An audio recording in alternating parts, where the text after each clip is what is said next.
عندما المتحدة الذي أنشئت بمقتضاه منظمة الأمم المتحدة تعهدنا جميعاً أن نجنب الأجيال المقبلة ويلات الحرب، وأن نحترم الحقوق الأساسية للإنسان وكرامة الفرد الدوليين.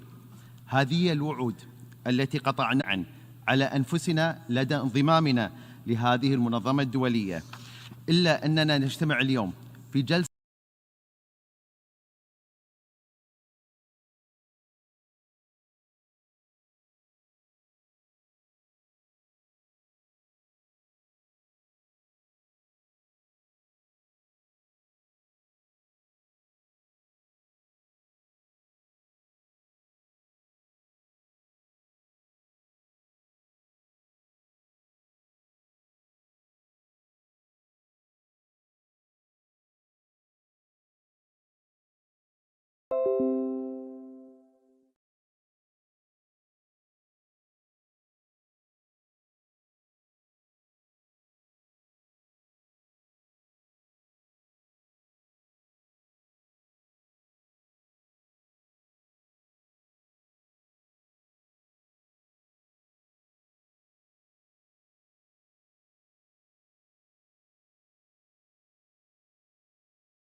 المساس بالمحددات القانونية التي تم التوصل إليها عبر السنوات الماضية، بما في ذلك صدور أكثر من 700 قرار من الجمعية العامة منذ القرار رقم 181، وكذلك 86 قرار صادر من مجلس الأمن منذ عام 1967 ابتداء من القرار 242 والقرارات الهامة الأخرى كالقرار 478 إلى غاية 2334، والتي تؤكد جميعها من بين جملة أمور على عدم المساس بالمكانة الخاصة للقدس وإبطال أي إجراء تجاهها يهدف إلى التغيير من طبيعتها.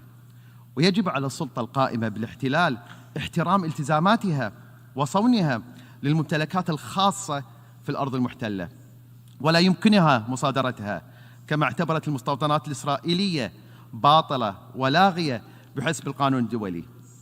سيد الرئيس، إننا وإذ نشيد بالجهود العربية والدولية لوقف الاعتداءات الإسرائيلية وما نجم عنها من مأساة إنسانية فاقمت من الأوضاع المعيشية الصعبة التي يعيشها الشعب الفلسطيني في الأراضي المحتلة، فقد بات لزاماً على مجلس الأمن الجهاز المسؤول والمعني عن صيانة السلم والأمن الدوليين أن يتحمل مسؤولياته ويوقف هذه الانتهاكات الإسرائيلية التي راح ضحيتها لغاية الآن أكثر من 256 فلسطيني، بما في ذلك في الأطفال والنساء، ونزوح أكثر من 75 ألف شخص، من بينهم 2500 شخص دون مأوى. فطالما بقى مجلس الأمن صامتاً فإن إسرائيل السلطة القائمة بالاحتلال لن تتوقف عن ارتكاب جرائمها واعتداءاتها بحق المدنيين العزل وسياساتها الاستيطانية. فمما لا شك فيه أن غياب المحاسبة والإفلات من العقاب في أي مكان وزمان سيؤدي إلى استمرار ارتكاب المزيد من الجرائم، وهو الأمر ذاته ينطبق على ما يحدث في الأراضي الفلسطينية المحتلة التي يعاني شعبها من جرائم يومية. إن تلك الممارسات الإسرائيلية باتت تتطلب منا أكثر من أي وقت مضى تفعيل الآليات الدولية والسياسية والقانونية لضمان مساءلة سلطة الاحتلال الإسرائيلي ومحاسبتها على استمرار انتهاكاتها لحقوق الشعب الفلسطيني المصانة بموجب القوانين الدولية واتفاقية جنيف الرابعة لعام 1949، وذلك وقفاً لعمليات القتل التي تستهدف المدنيين وهدم المباني وتدمير الممتلكات والاستيلاء عليها والتهجير القسري، ناهيك عن تشديد الحصار المفروض على غزة منذ حوالي 14 عام والاعتداءات المتكررة على الأماكن المقدسة. وختاماً السيد الرئيس، تؤكد دولة الكويت على دعمها لكافة الجهود العربية والإسلامية والدولية لوقف العدوان الإسرائيلي وإحياء عملية السلام والمفاوضات بناء على المرجعيات الدولية، وبما يؤدي إلى حصول الشعب الفلسطيني على كامل حقوقه السياسية المشروعة وإقامة دولته المستقلة على أرضه وعاصمتها القدس الشرقية، وعلى حدود 4 يونيو لعام 1967 وفقاً للشرعية الدولية وقرارات مجلس الأمن ذات الصلة ومبادرة السلام العربية لعام 2002. وشكراً سيد الرئيس.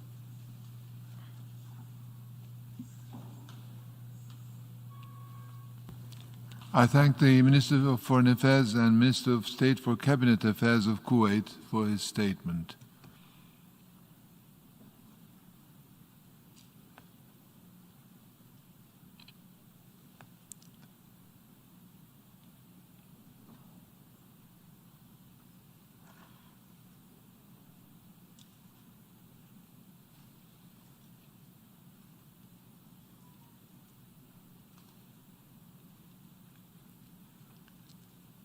I now give the floor to His Excellency Abdallah Shahid, Minister for Foreign Affairs of Maldives.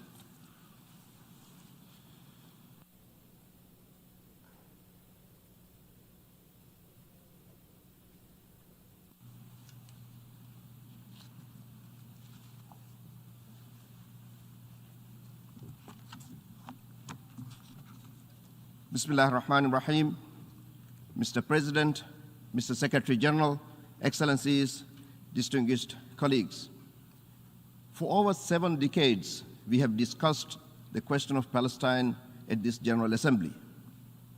Year after year, the halls of this august body have heard the same speeches, held the same debates, passed resolutions. And for over 7 decades, our collective will and resolve to address this issue has failed. Very little has changed on the ground. Generations of Palestinians have lived and continue to live under occupation and oppression. And in the past few weeks, the situation has worsened. Palestinians have been waking up to the sound of bombs, thanking the Almighty Allah for making it yet to another day. They are being attacked in their homes and even on the grounds of the holy Al-Aqsa Mosque. Families are being forced to leave their homes. Innocent people, innocent children are dying. Buildings are crumbling under rocket fire. And all of this during the holy month of Ramadan and Eid al-Fitr. Usually at a time for celebration, family, and kindness. This has reached a predictable certainty. Yet, this is the lived reality for the Palestinian people. This is life under occupation. Mr. President, the Maldivian government and people are gravely concerned over the escalating violence against the Palestinian people in the occupied Palestinian territory, including East Jerusalem and the Gaza Strip. We strongly condemn Israel's violent aggression and the excessive and indiscriminate use of force, especially on civilians and civilian infrastructure, on media personnel and their officers, on UN facilities. We believe that further deterioration of the situation will have serious and far-reaching security implications in the region. Mr. President, the COVID-19 pandemic may have normalized the term isolation globally. But for almost 15 years, over 2 million people in Gaza have been forcibly isolated from the rest of the world. At just 41 kilometers long and 12 kilometers wide, it remains the world's largest open-air prison. There is no safe place in Gaza. The indiscriminate bombings have killed hundreds, displaced tens of thousands, obliterated key infrastructure, including the only COVID-19 testing facility in Gaza. Without an immediate ceasefire, all that will remain is rubble. the violence has further victimized the most vulnerable, women and children. Children, which we in this hall every year commit to protect. The ongoing conflict has taken the lives of far too many Palestinian children. Over the past week alone, over 60 innocent children have been killed and many more injured. Many are forced into arbitrary detention. Many are harmed, inflicted with lifelong trauma. The international community has a duty to protect them. We cannot leave them behind. Our commitment to every right for every child must also include Palestinian children.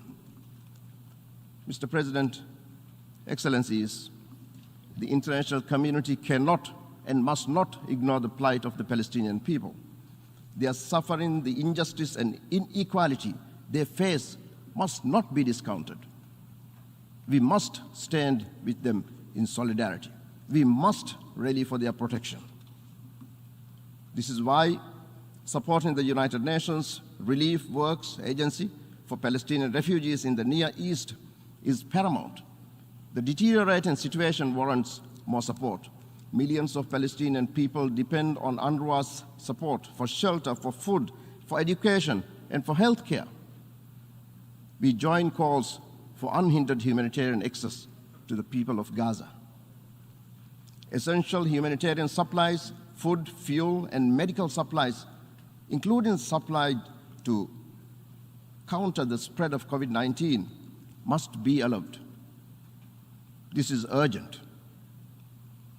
Mr. President, the Maldives firmly believes that an internationally accepted solution is the only viable and long-term solution to finding lasting peace in the region. We stand with our sisters and brothers in Palestine in securing their inalienable rights. We call for a sovereign and independent state of Palestine based on the pre-1967 borders, with East Jerusalem as its capital.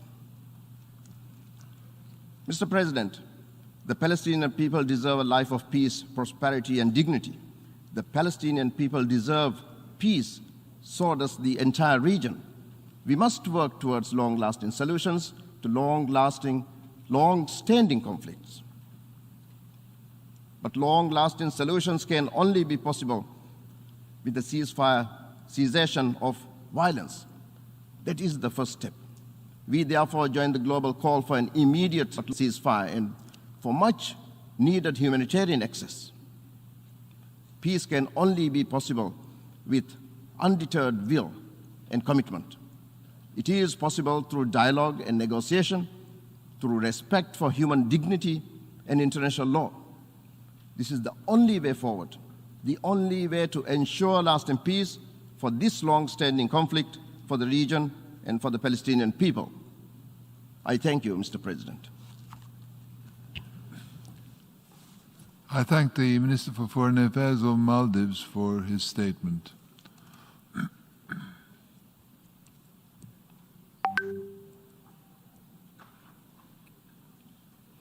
I now give the floor to His Excellency Otman Celandi, Minister for Foreign Affairs, Migration and Tunisians Abroad of Tunisia.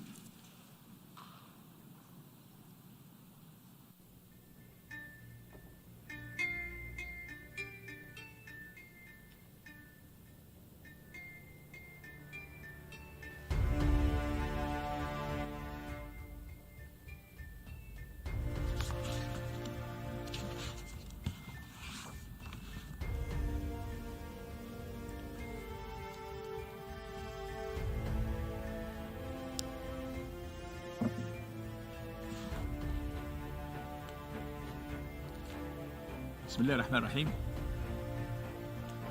السيد رئيس الجمعية العامة للأمم المتحدة، السيد الأمين العام أنطونيو غوتيريس، الزميلات والزملاء الأعزاء، السيدات والسادة، أود في البداية أن أتوجه بخالص الشكر إلى معالي فولكان بوزكير رئيس الدورة 75 للجمعية العامة للأمم المتحدة على استجابة لدعوة مجموعتي الدول العربية ومنظمة المؤتمر الإسلامي بنيويورك لعقد هذه الجلسة الاستثنائية، وهي جلسة تفرضها تطورات الأوضاع في فلسطين المحتلة وقطاع غزة على إثر استمرار التصعيد العسكري الإسرائيلي الغاشم ضد الشعب الفلسطيني، وعدم استجابة قوات الاحتلال الإسرائيلية إلى النداءات الدولية وأصوات الشعوب الحرة عبر العالم لوقف عدوانها الهمجي. وليس بغريب على السلطة القائمة بالاحتلال هذا الموقف، فقد دأبت عليه على مدى 73 عاما من الاحتلال. شهدنا فيها مختلف الانتهاكات للشرعية الدولية والقانون الدولي لحقوق الإنسان وأحكام القانون الدولي الإنساني في غياب تام للمحاسبة، في الوقت الذي ترقى فيه جرائم المحتل إلى جرائم الحرب والإبادة الجماعية والتطهير العرقي. فمتى سيتحرك المجتمع الدولي إزاء هذه الانتهاكات بالجدية اللازمة ليضع حداً لسياسة الإفلات من العقاب التي ما فتئت قوات الاحتلال تتحصن بها طيلة أكثر من 73 عاماً من الاحتلال؟ لقد أسفر العدوان الإسرائيلي المستمر على الأراضي الفلسطينية المحتلة وقطاع غزة المحاصر على سقوط 241 شهيداً، من بينهم 65 طفلاً و40 امرأة، كما تسبب في جرح 8000 فلسطيني وتشريد أكثر من 52,000 وتدمير نحو 450 مبنى وفقاً لما سجلته التقارير الأممية، وهي في حقيقة الأمر أرقام ربما قد تكون تجاوزتها الأحداث في الدقائق الأخيرة الماضية جراء بطش آلة الدمار الشامل التي ما زالت تطلقها القوات القائمة بالاحتلال. فكم من شهيد يجب أن يسقط، وكم من نساء ترمل وتذكر، وكم من طفل يغتال حقه في الحياة وتنتهك براءته وطفولته، وكم من أسرة تشرد وأرض تصادر وبيت آمن يدمر، حتى تتحرك المجموعة الدولية لوضع حد لهذه المأساة الإنسانية غير المسبوقة. 65 طفل في ظرف أيام معدودات، فأي جريمة أبشع من قتل أطفال أبرياء من ضمنهم الرضع أو تهجيرهم وتشريدهم، حتى تصنف هذه الانتهاكات الجسيمة لحقوق الإنسان الفلسطيني كجريمة حرب تستوجب إحالتها على محكمة الجنايات الدولية. السيد الرئيس، إن التطورات التي تشهدها اليوم بما في ذلك استباحة المقدسات والترحيل الجماعي والتهجير القسري حتى لأهالي حي الشيخ جراح والتصعيد العسكري ضد غزة ما هي سوى حلقة جديدة في سلسلة الجرائم الإسرائيلية، وإن التمادي في السياسات الاستيطانية الرامية إلى فرض الأمر الواقع بالقوة والترهيب وتغيير معالم المدن الفلسطينية وعزلها تؤكد بأن هذا الكيان هو كيان استيطاني واستعماري وعنصري، ولن يكن يوما طالب سلام أو مؤمنا حتى به.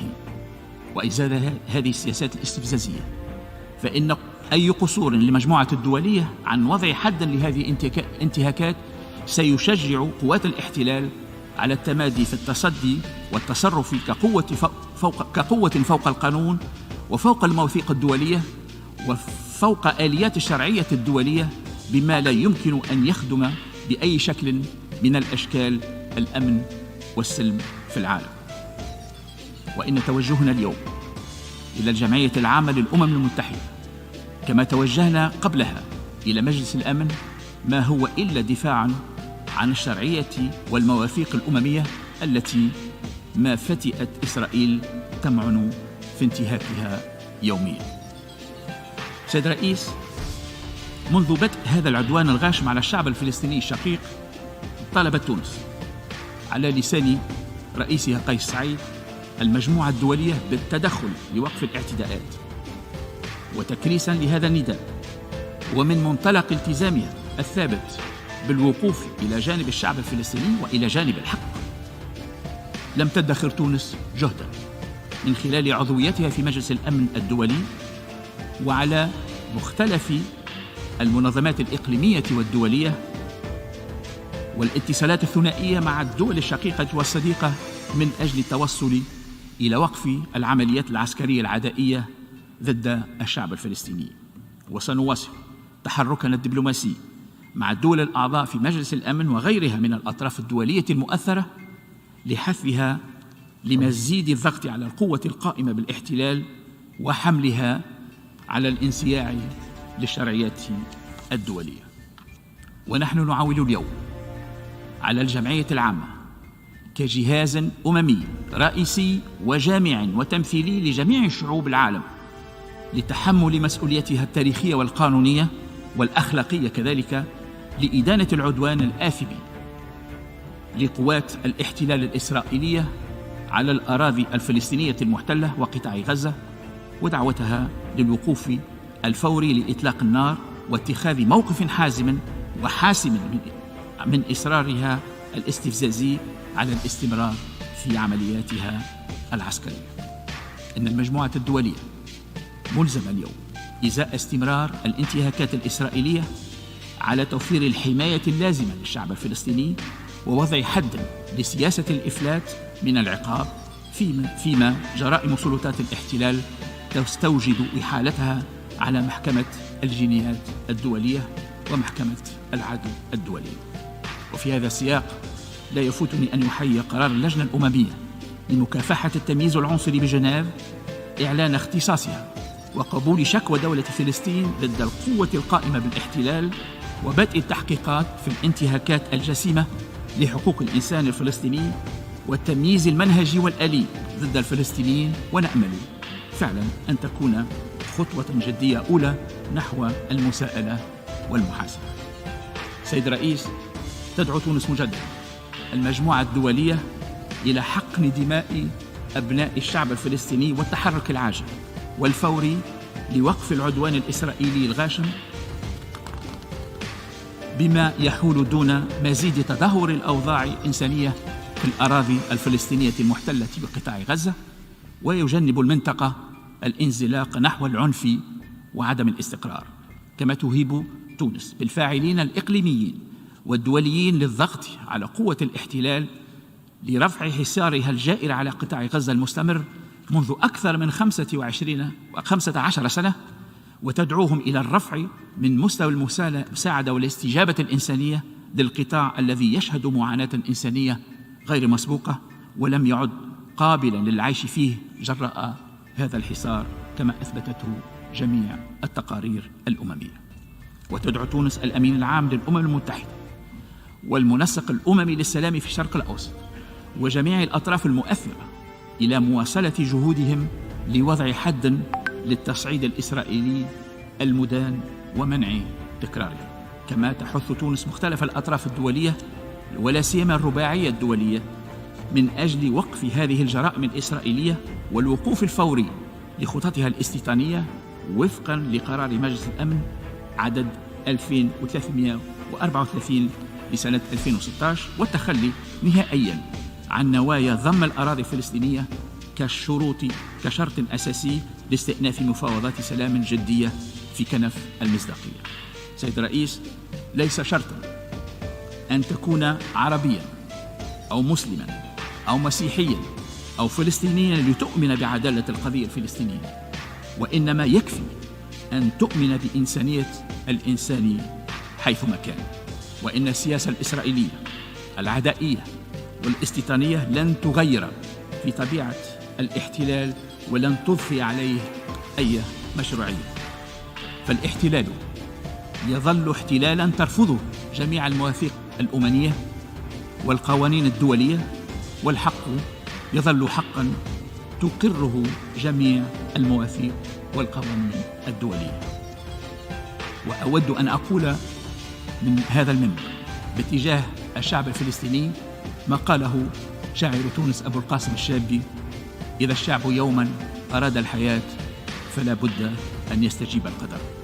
وستظل تونس مؤمنة بالسلام الدائم والعادل والشامل، داعمة للشعب الفلسطيني إلى حين انتهاء الاحتلال واستعادة الأشقاء الفلسطينيين لجميع حقوقهم المشروعة غير القابلة للتصرف ولا للسقوط بالتقادم، وفي مقدمتها الحق في تقرير المصير وإقامة دولة فلسطينية مستقلة وعاصمتها القدس الشريف. وشكرا لكم على حسن الإصغاء.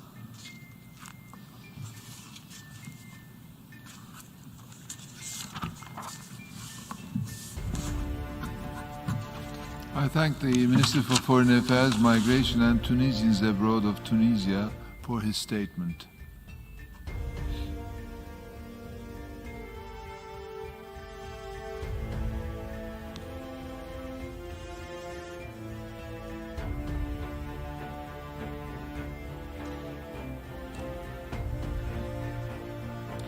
I now give the floor to His Highness Prince Faisal bin Farhan Al Saud, Minister for Foreign Affairs of Saudi Arabia.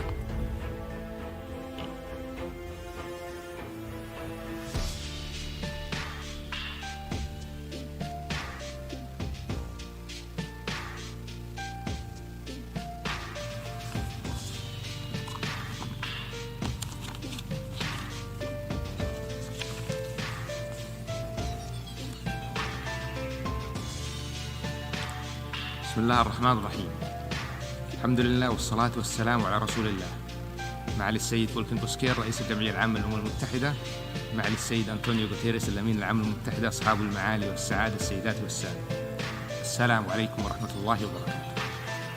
أتقدم لكم بخالص الشكر على الدعوة لعقد هذا الاجتماع تحت بند الحالة في الشرق الأوسط لمناقشة تطورات الوضع في الأراضي الفلسطينية المحتلة نتيجة للإجراءات الإسرائيلية الاستفزازية التي أثارت مشاعر المسلمين حول العالم في منطقة باب العمود والمسجد الأقصى ومحيطه وحي الشيخ جراح. كما تقدم بالشكر إلى معالي الأمين العام أنطونيو غوتيريس على جهوده الرامة لإنهاء هذه الأزمة بما يضمن حقوق الشعب الفلسطيني. سيد الرئيس، إن الأحداث الأخيرة المتصاعدة والاعتداءات المستمرة على حقوق الشعب الفلسطيني تعتبر انتهاكات خطيرة للقانون الدولي وميثاق الأمم المتحدة الذي يقر بعدم الاستيلاء على الأراضي بالقوة ويحرم كل ما من شأنه أن يهدد السلم والأمن الدوليين والاستقرار في العالم، علاوة على تقويض فرص السلام في المنطقة والعالم، وكذلك تقليص فرص حل الدولتين وتعزيز العنف والتطرف ونسف كل الجهود الدولية الرامية إلى تحقيق الأمن والأمان والاستقرار في المنطقة. سيد الرئيس، السيدة السادة، إن المملكة العربية السعودية ومن موقع رئاستها لقمة منظمة التعاون الإسلامي التي تم تأسيسها بعد إحراق المسجد الأقصى في عام 1969 وتمثل أكثر من 25% من أعضاء منظمة الأمم المتحدة بواقع 57 دولة، تود التأكيد على ما تم إقراره خلال الاجتماع الاستثنائي والافتراضي ومفتوح العضوية للجنة التنفيذية على مستوى وزراء خارجية الدول الأعضاء في منظمة التعاون الإسلامي المنعقد بتاريخ 16 مايو 2021، والمتضمن رفضه وإدانته للاستعمار الإسرائيلي المتواصل للأراضي الفلسطينية المحتلة بما فيها القدس الشرقية، وإنشاء منظومة فصل عنصري فيها، وتحديدا من خلال بناء المستعمرات وتدمير ممتلكات الفلسطينيين وبناء جدار التوسع ومصادة الأراضي والمنازل والممتلكات وإخلاء الفلسطينيين وتهجيرهم قسرا من منازلهم وأراضيهم، والإعراب عن قلقه بشكل خاص من تسارع وتيرة سياسة الاستعمار الإسرائيلية للأرض الفلسطينية،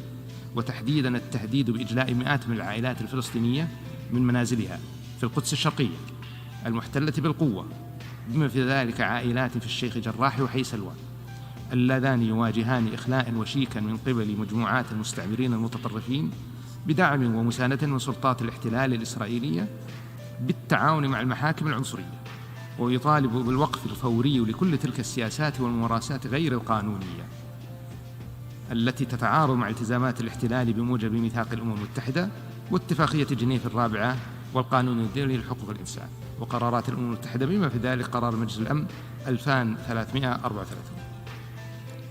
ويدعو إلى التصدي لهذه الإجراءات غير القانونية على كافة المستويات واتخاذ إجراءات دولية سريعة لمواجهتها. سيد الرئيس، السيدات والسادة، لقد سبق وأن حذرت المملكة العربية السعودية مرارا وانتكرارا من العنف لا يجلب إلا العنف، ودوامة العنف لا تجلب إلا الخراب والدمار وتأجيج استراتيجية الصراع، ونحن نستنكر بقوة كل استهداف للمدنيين والاستخدام المفرط أو غير المتناسب للقوة، وكل ممارسات أحادية واستفزازية، وكل إذكاء للكراهية والتطرف والعنف من أي جهة كانت. ونؤكد هنا على ضرورة عدم تشتيت الانتباه والأنظار عن الهدف الأسمى والمتمثل بتحقيق السلام العادل والدائم وفقا لحل الدولتين والشرعية الدولية ومبادرة السلام العربية. السيد الرئيس، إن علينا بأسرع وقت بذل كل جهد ممكن لوقف إراقة الدماء ودوامة العنف، والتي لن تحقق الأمن ولا تقضي إلا إلى المزيد من مشاعر اليأس والإحباط والكراهية، في سبيل استعادة الأمل وتصويب الهدف نحو مستقبل آمن وغد مزدهر للجميع. ومن هذا المنطلق ترحب المملكة العربية السعودية بكل الجهود البناءة لتحقيق وقف عاجل للعمليات العسكرية وإيصال عاجل للمساعدات الإنسانية والطبية للمتضررون في قطاع غزة. وختاما، سيد الرئيس، إن الموقف التاريخي للمملكة العربية السعودية وقيادتها عبر الأزمنة هو موقف داعم للقضية الفلسطينية وللشعب الفلسطيني، ويقوم على مبدأ أن القضية الفلسطينية هي قضية أساسية وجوهرية في السياسة الخارجية للمملكة العربية السعودية، وستظل قضية فلسطين محورا أساسيا في سياسة المملكة العربية السعودية حتى يستعيد الشعب الفلسطيني حقوقه وأرضه، وتقام دولة فلسطين على حدود 1967 وعاصمتها القدس الشرقية. شكرا سيد الرئيس.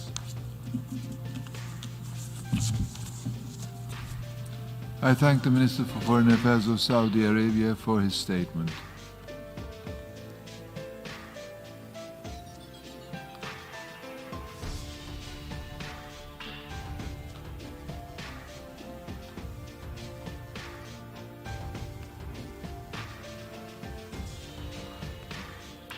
I now give the floor to Her Excellency Linda Thomas-Greenfield, Permanent Representative and Member of the Cabinet of the President of the United States.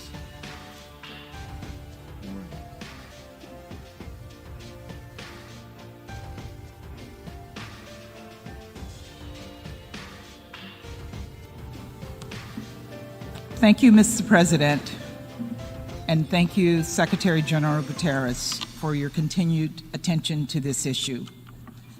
Over the past 2 weeks, the United States has approached this crisis in Israel and Gaza with a singular focus: bringing an end to the conflict as quickly as possible.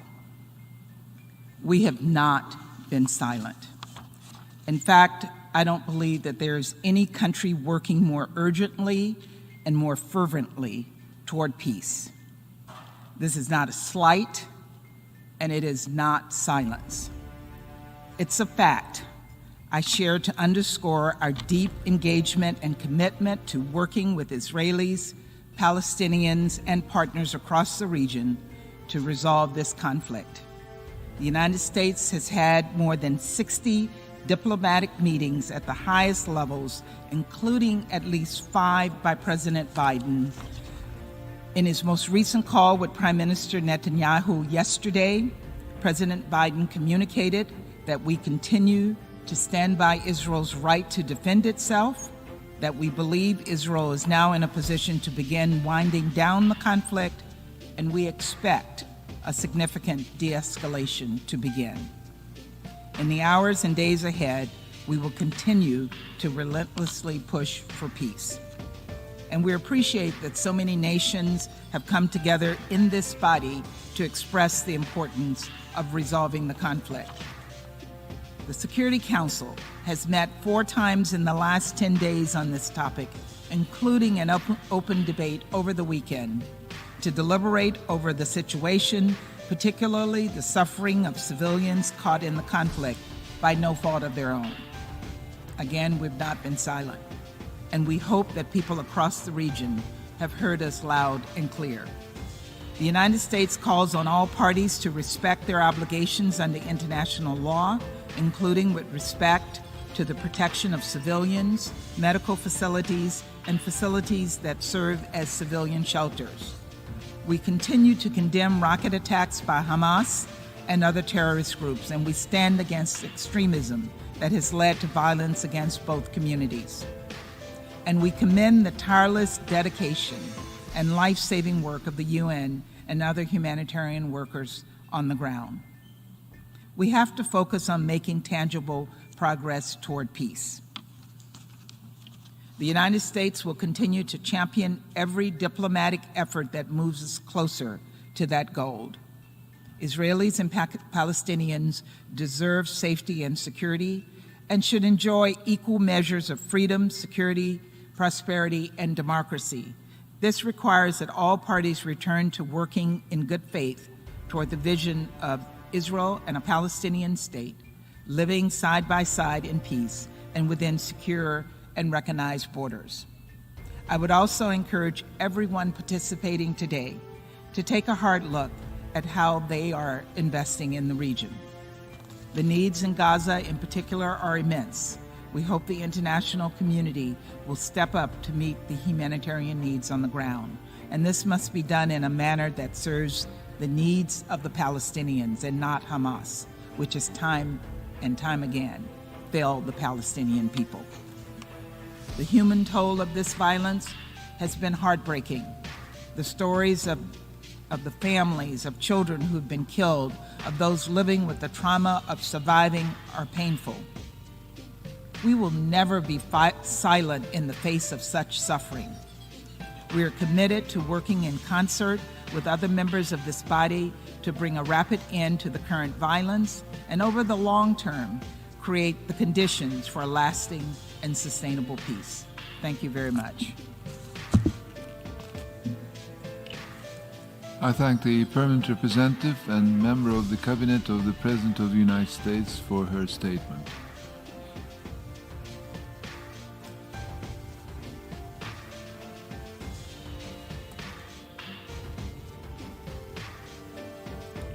I now give the floor to the distinguished representative of the European Union.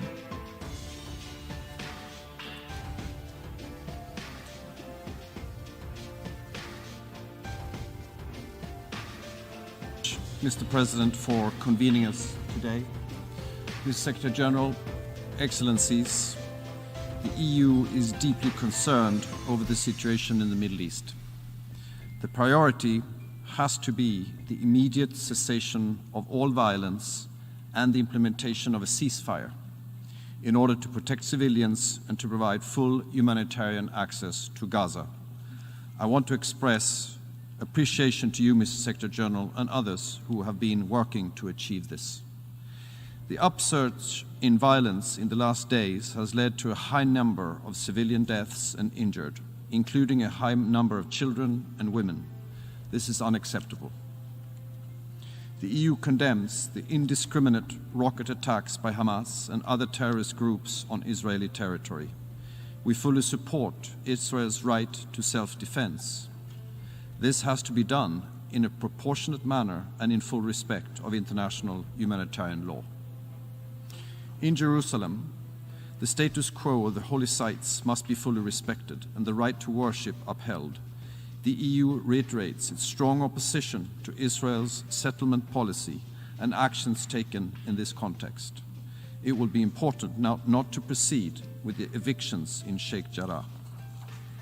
Looking ahead, real security for Israel and Palestine requires a true political solution that will bring peace. In order to achieve this outcome, we need to restore a political horizon, explore the space for meaningful re-engagement between the parties, develop confidence-building measures, improve living conditions for ordinary people, and open the path towards the potential relaunch of the peace process. In this context, the holding of Palestinian elections, including in East Jerusalem, must be considered a priority. To this end, the EU will renew its engagement with key international partners, including the United States, and partners in the region, as well as with the revived Middle East Quartet. I thank you very much, Mr. President. I thank the distinguished representative of the European Union. I now give the floor to the distinguished representative of Sweden on behalf of the Nordic countries.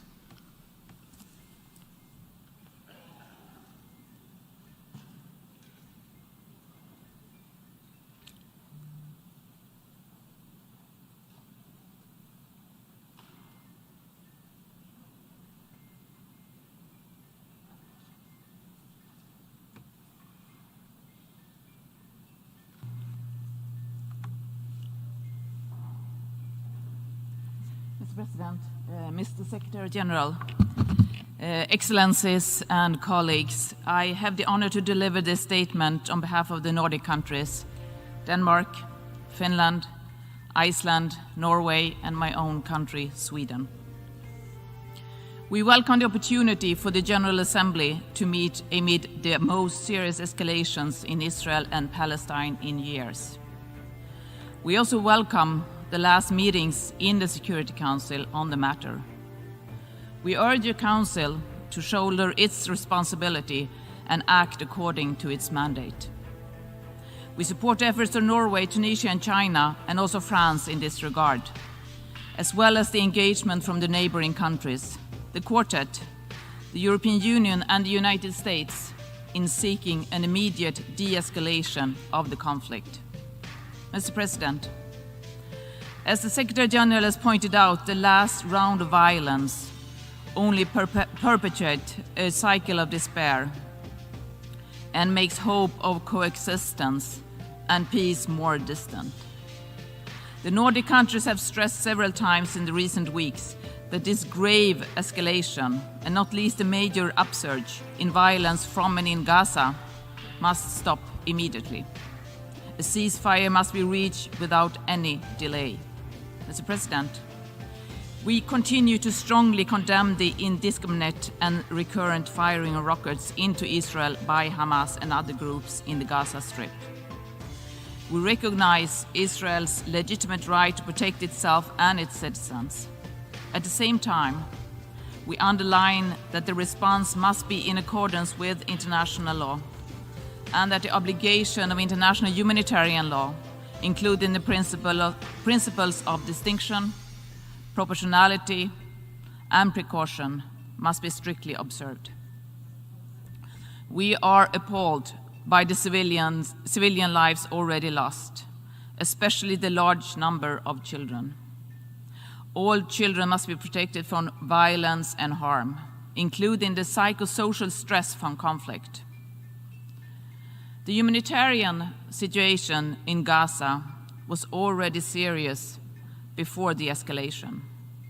It is now acute and deteriorating. Humanitarian access must be ensured in line with international humanitarian law. We commend the pivotal humanitarian role that UNRWA is playing, and we urge donors to support the organizations and other humanitarian actors. Mr. President, beyond the short-term priority of ending the violence and achieving a ceasefire, the international community must address the root causes of the conflict. It needs to facilitate concrete steps towards a realization of the two-state solution and ending the occupation. As we have recently witnessed, continued settlement expansion, illegal under international law, evictions, demolitions, and tensions around the holy sites can easily spark an increase in violence and unrest. The recurring cycle of violence must be broken. We must draw lessons from the current events.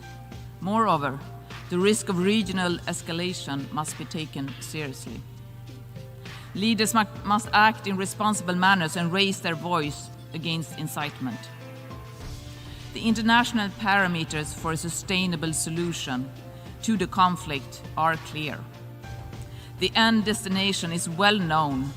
The road itself needs to, once again, be paved.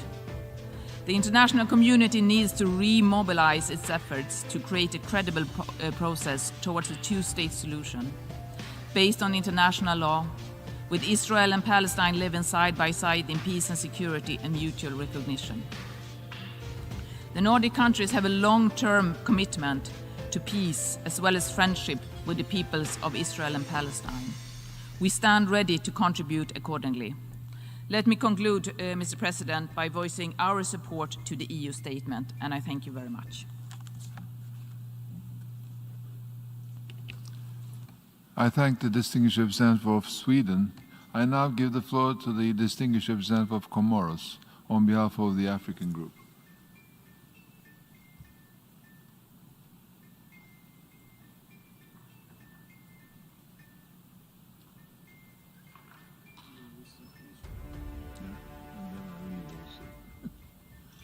to Israel, I'll give it to Afghanistan. I have also some... Bismillahir Rahmanir Rahim. Mr. President of the General Assembly, Mr. Secretary General of the United Nations, Your Excellencies, distinguished delegates, ladies and gentlemen.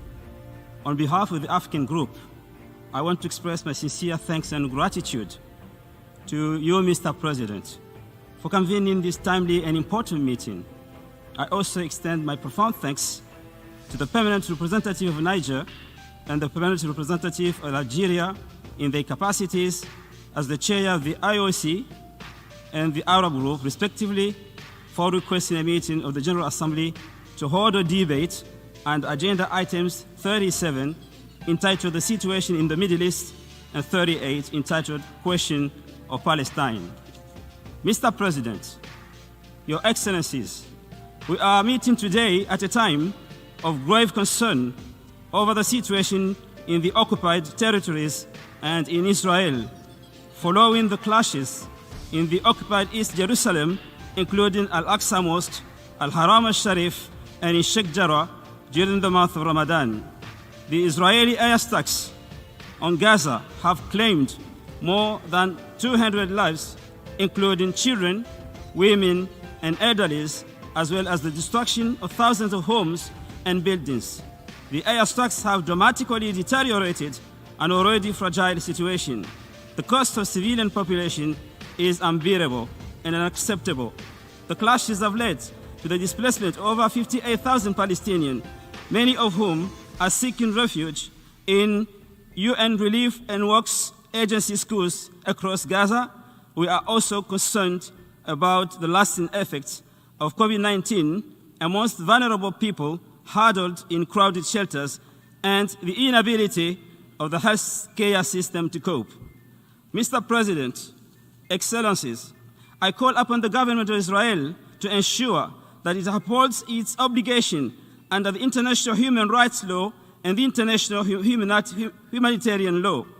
I further call upon the international community to shoulder its responsibilities by providing protection to the civilians and access to humanitarian assistance.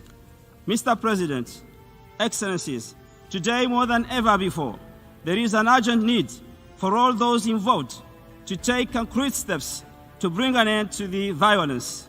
In this regard, I echo the Secretary General's calls for the parties to stop the bombardments and the launching of rockets, because these acts have brought nothing but death, destruction, and widespread trauma throughout the occupied Palestinian territory and Israel.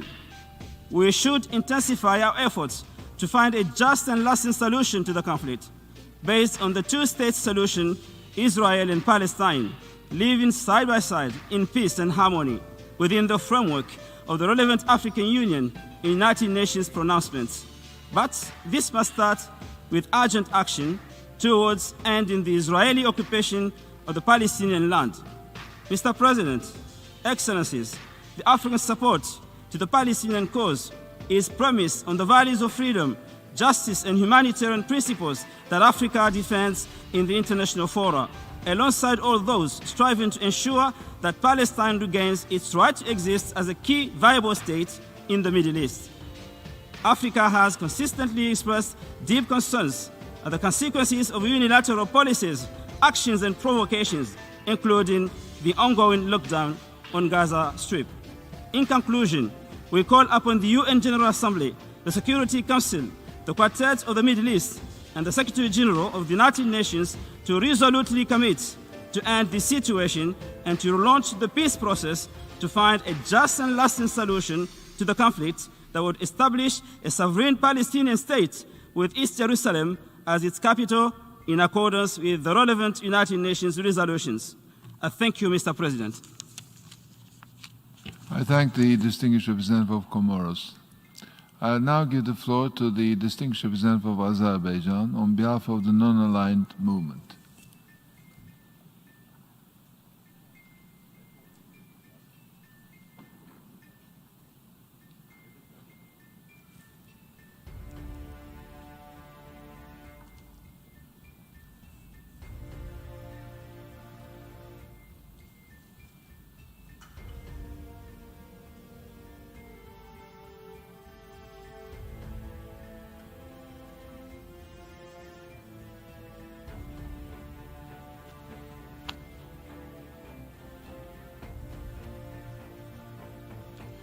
Mr. President, Mr. Secretary General, I deliver this statement on behalf of the Coordination Bureau of the Non-Aligned Movement. At the outset, we would like to thank you for convening this debate under Agenda Item 37, the situation in the Middle East, and 38, question of Palestine, upon the request from delegations of Niger and Algeria, respectively, as the chair of the Organization of Islamic Cooperation and the chair of the Arab Group, to which Coordinating Bureau also joined, and for the opportunity to present the position on the question of Palestine that has historically constituted an issue of deep concern and vital importance to the movement. The non-aligned movement considers with gravest concerns recent developments and the dangerous deterioration of the situation in the occupied Palestine territory, including East Jerusalem. The movement condemns, in the strongest terms, acts of aggression by Israel, the occupying power, against the Palestinian civilian population, including attacks on Palestinian worshippers at Al-Aqsa Mosque in occupied East Jerusalem that have wounded hundreds of people over recent days, leaving many in critical conditions, and the launching on May 10th of an Israeli military aggression against the Gaza Strip that has killed at least 245 Palestinians, including 68 children and 37 women, and wounded more than 1,500 civilians. Attacks by Israeli forces have also caused vast destruction of homes and vital civilian infrastructure, including schools, medical centers, and electricity network, and have displaced more than 38,000 people who are now sheltering in 47 UNRWA schools, fleeing their homes in fear in this time of pandemic. NAM calls for the immediate cessation of this Israeli military aggression in all its manifestations and calls for urgent protection of the Palestinian civilian population in accordance with international law and the relevant UN resolutions, including inter alia resolution ES 10/20 of the 10th Emergency Special Session of the General Assembly. Mr. President, the non-aligned movement reaffirms its abiding solidarity with the Palestinian people and its unwavering support for their unalienable rights, including to self-determination, which they unjustly continue to be deprived of, yet steadfastly continue to seek. The movement continues to appeal and affirms its support for all efforts to achieve a just, lasting, and peaceful solution to the question of Palestine in line with international law, the UN Charter, and relevant UN resolutions. Recalling the relevant decisions of the ministerial and summit meetings, as well as declarations of the non-aligned movement, including the communique issued on May 13, 2021, the movement reiterates its demands for an immediate halt of this military aggression and all acts of violence, provocation, and incitement, including by extremist Israeli settlers, and calls for scrupulous respect by Israel of international law, including humanitarian human rights law in the occupied Palestinian territory, including East Jerusalem. The occupying power must also seize all other human rights violations against the Palestinian civilian population, many of which may amount to war crimes, including the massive collective punishment of 2 million Palestinians in the Gaza Strip. The illegal and inhuman blockade of Gaza must be completely lifted. Israel must fully comply with its duties and responsibilities under international law, including its legal obligations under the 4th Geneva Convention as the occupying power without exceptions. As demanded by international law and countless UN resolutions, Israel must also immediately cease all policies and measures aimed at the alteration of the demography, character, identity, and legal status of the occupied territory, including East Jerusalem, including all settlement activities, seizure of Palestine land and properties, demolition of Palestinian homes, expulsion of forced displacement of Palestinian families, including the Sheikh Jarrah and Silwan areas of East Jerusalem, among other places, and the transfer of its settlers. This action constitutes grave breaches of international law and cannot be justified under any means. It must also cease its provocations and incitement, including targeting holy sites, and must respect the historic and legal status quo, Al-Aqsa Mosque, Al-Haram al-Sharif, and respect the right of Muslims to worship there in peace, free from harassment, intimidation, and attacks. The non-aligned movement reaffirms all Security Council and General Assembly resolutions relating to Jerusalem and confirming that it is an integral part of the occupied Palestinian territory. Member states of the movement call upon the Security Council to uphold its responsibilities for the maintenance of international peace and security, and to act urgently to escalate this volatile situation and demand a cessation of violence and all illegal actions and provocations, and to ensure respect for international law and the Council's relevant resolutions, including Resolution 2334 and all provisions concerning Jerusalem. The movement calls for action to ensure accountability for all violations perpetrated by Israel against the Palestinian people. Israel's continued non-compliance with the law warrants collective action in line with obligations under international law, including Common Article 1 of the Fourth Geneva Convention, to respect and ensure respect of the Convention in all circumstances. Non-aligned movement stresses once again that respect for the Charter, international law, and United Nations resolutions constitutes the foundation for a just solution of the Palestine question, the cornerstone for regional and global peace and security. The movement reiterates its calls upon the international community to exert all necessary efforts to promote the realization of a just, lasting, and peaceful solution based on the internationally endorsed parameters enshrined in the relevant UN resolutions, and stands ready to engage with and support initiatives on this basis. The international community must translate its long-standing principled positions and commitments into urgent action. The non-aligned movement also reiterates its call for the continued provision of the needed humanitarian and socio-economic assistance to the Palestinian people, including the Palestinian refugees. In this regard, the movement calls for urgently needed funding for support UNRWA and its capacity to provide the needed assistance to the Palestinian refugees, including those tragically displaced once again from their homes in the Gaza Strip. UNRWA already faces a funding shortfall, constraining its stability to meet needs which have now been exacerbated by the senseless devastation to families and destruction to homes and properties caused yet again by another Israeli military aggression.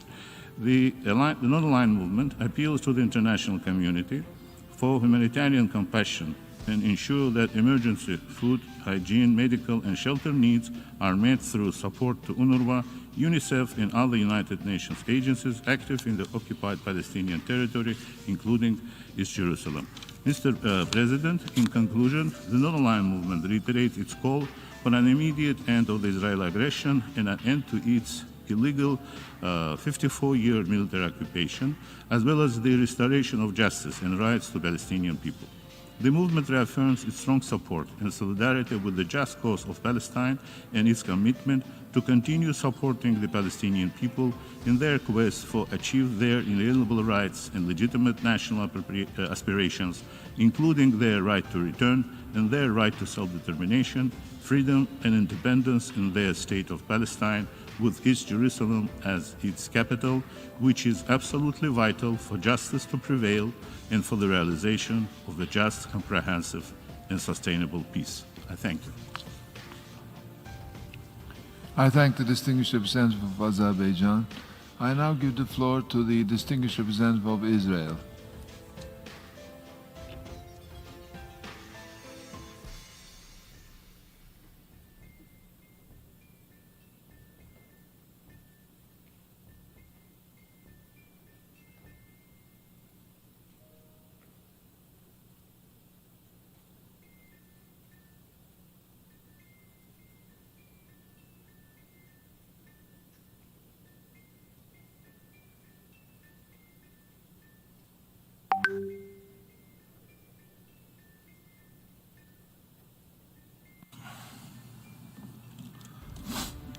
Thank you, Mr. President. Mr. Secretary General, let me remind you of what many of you unfortunately ignore. Hamas is an internationally designated jihadi terrorist organization that has fired more than 4,000 rockets at Israeli cities over the last 11 days. Right now, as I speak to you, Israeli civilians are running to find shelter from Hamas's indiscriminate attacks.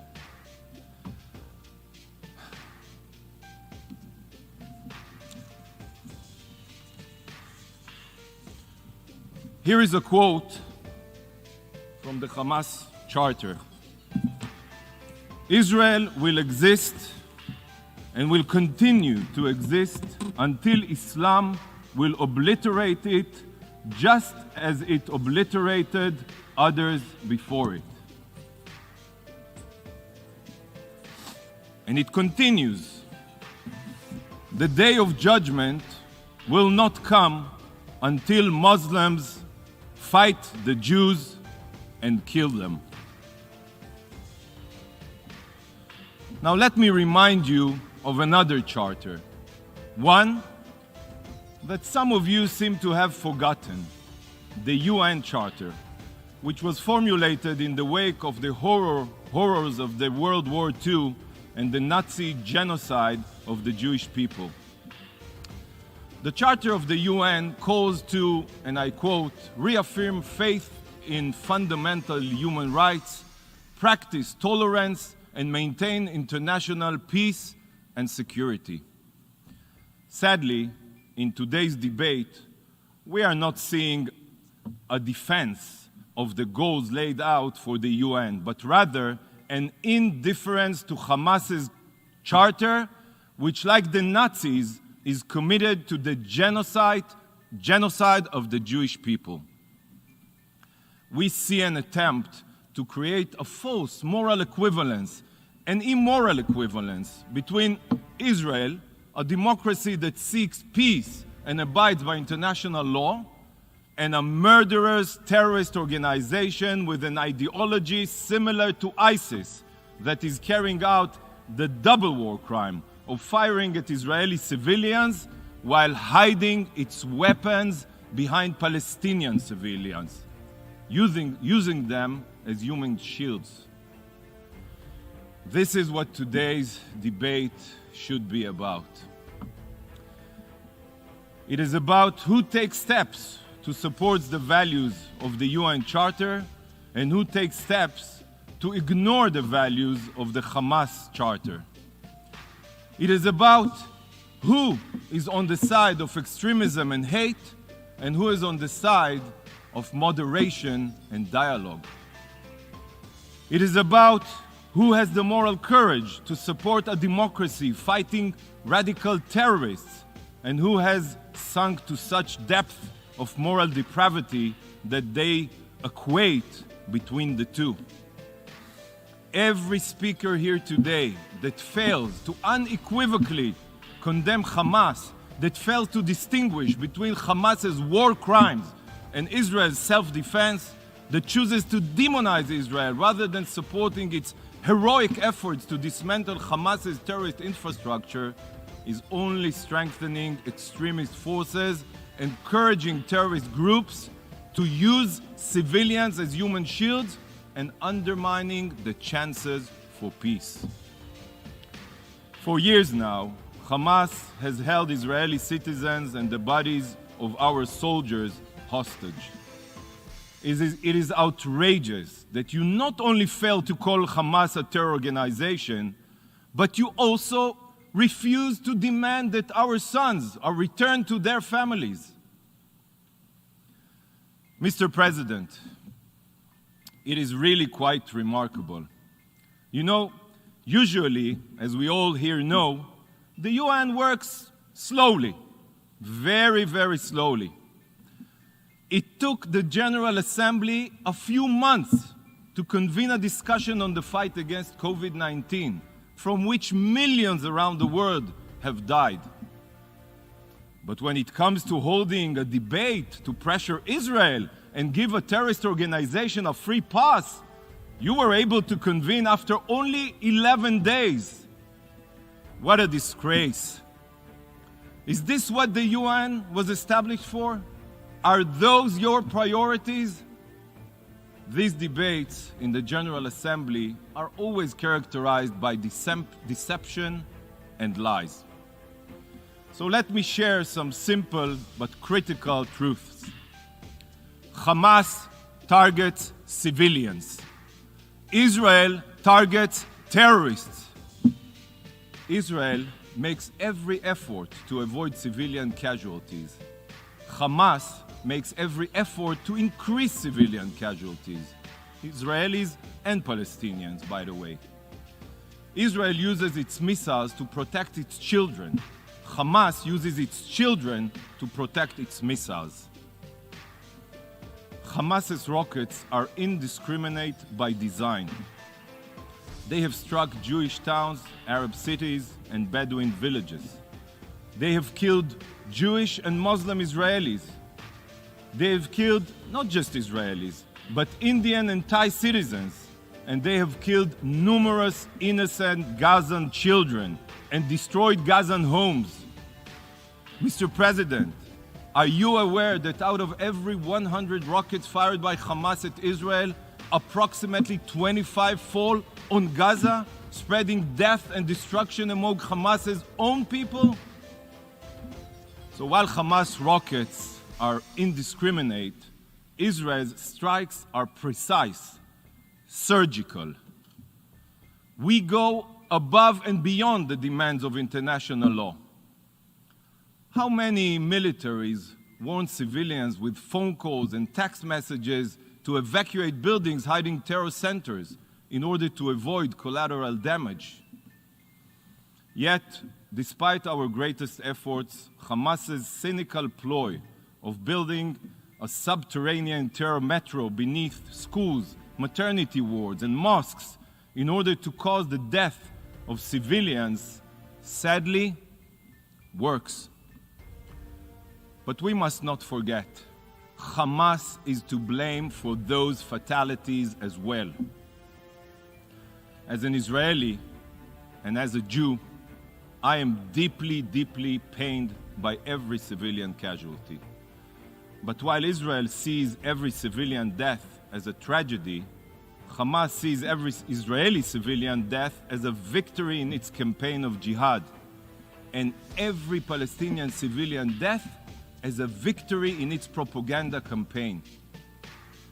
I have heard voices in this hall accusing Israel of a disproportionate response based on the different number of Israeli and Palestinian casualties.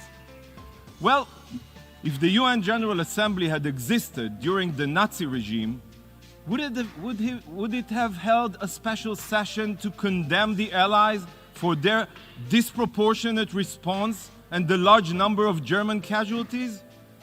Would it have urged them to show restraint in the face of Hitler, the Nazi army, and their supporters? I don't think so. Did the General Assembly hold an emergency debate to condemn coalition forces for acting disproportionately in their fight against ISIS? You and everyone around the world know the answer to that question. And let me be clear. This is not a war between Israel and the people of Gaza. No. This is not a war between Israel and the Palestinians. This is a war only between Israel and Hamas. We will never apologize for defending our citizens, even if some of the countries here might be happy to see a greater number of dead Jews. Mr. President, these are the facts. And here is one more critical fact that you should take into account as you choose which side of history you will be on today. The massive, unprovoked Hamas assault had nothing to do with the legal dispute in Sheikh Jarrah or the situation in the Al-Aqsa Mosque. Nothing. In fact, during this Ramadan and throughout the year, like every year, hundreds of thousands of Muslims prayed peacefully at Al-Aqsa Mosque. Israel's police were forced to enter the Temple Mount only after Hamas encouraged Palestinian extremists to store weapons at the holy site and to desecrate its sanctity by turning it into a launching pad for attacks on Jewish worshippers and on the police. Look at this photograph.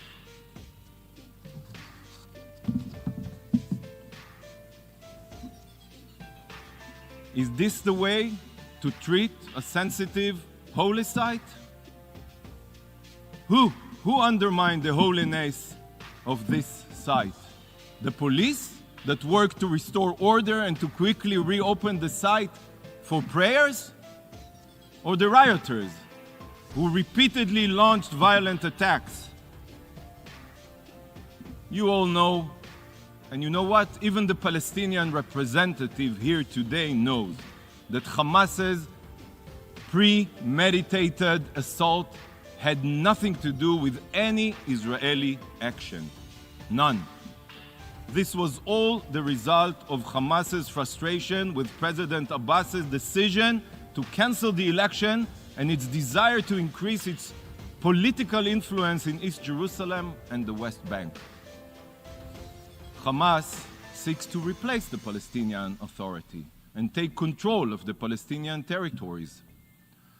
So after the elections were cancelled, again, by the way, it decided to launch a war of aggression against Israel.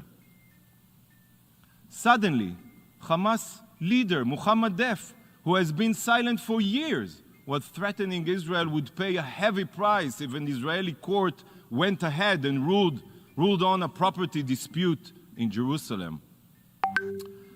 Have you asked yourself why the Hamas leadership in Gaza would be commenting on a legal dispute in Jerusalem that has been going on for years? This was all a part of Hamas's strategy to gain political power. You all know that Israel did everything to de-escalate the situation. Our efforts were met with rockets on Jerusalem. Rockets on our capital. You cannot fire at our capital and then pretend you want a ceasefire. Israel wants a ceasefire, but only after significantly degrading Hamas's terror machine. We are looking for a cure and not a band-aid. And yet, you have once again been calling on Israel to exercise restraint when facing hundreds of indiscriminate attacks every day. Every day. Let me ask you a question. What would you do if it was you? If it was your civilians under fire? If it was your family running to the bomb shelters? How would you want the international community to respond? Would you be responding differently if jihadi terrorists were firing thousands of rockets at Istanbul or Tripoli? Think about it. Would you be calling on both sides to show restraint if rockets were destroying homes in Copenhagen and Paris? I don't think so. The hypocrisy in this institution knows no boundaries. I will tell you what you wouldn't do. You wouldn't accept attempts by the General Assembly to make the immoral comparison between a state which sanctifies life and a terrorist group which glorifies death.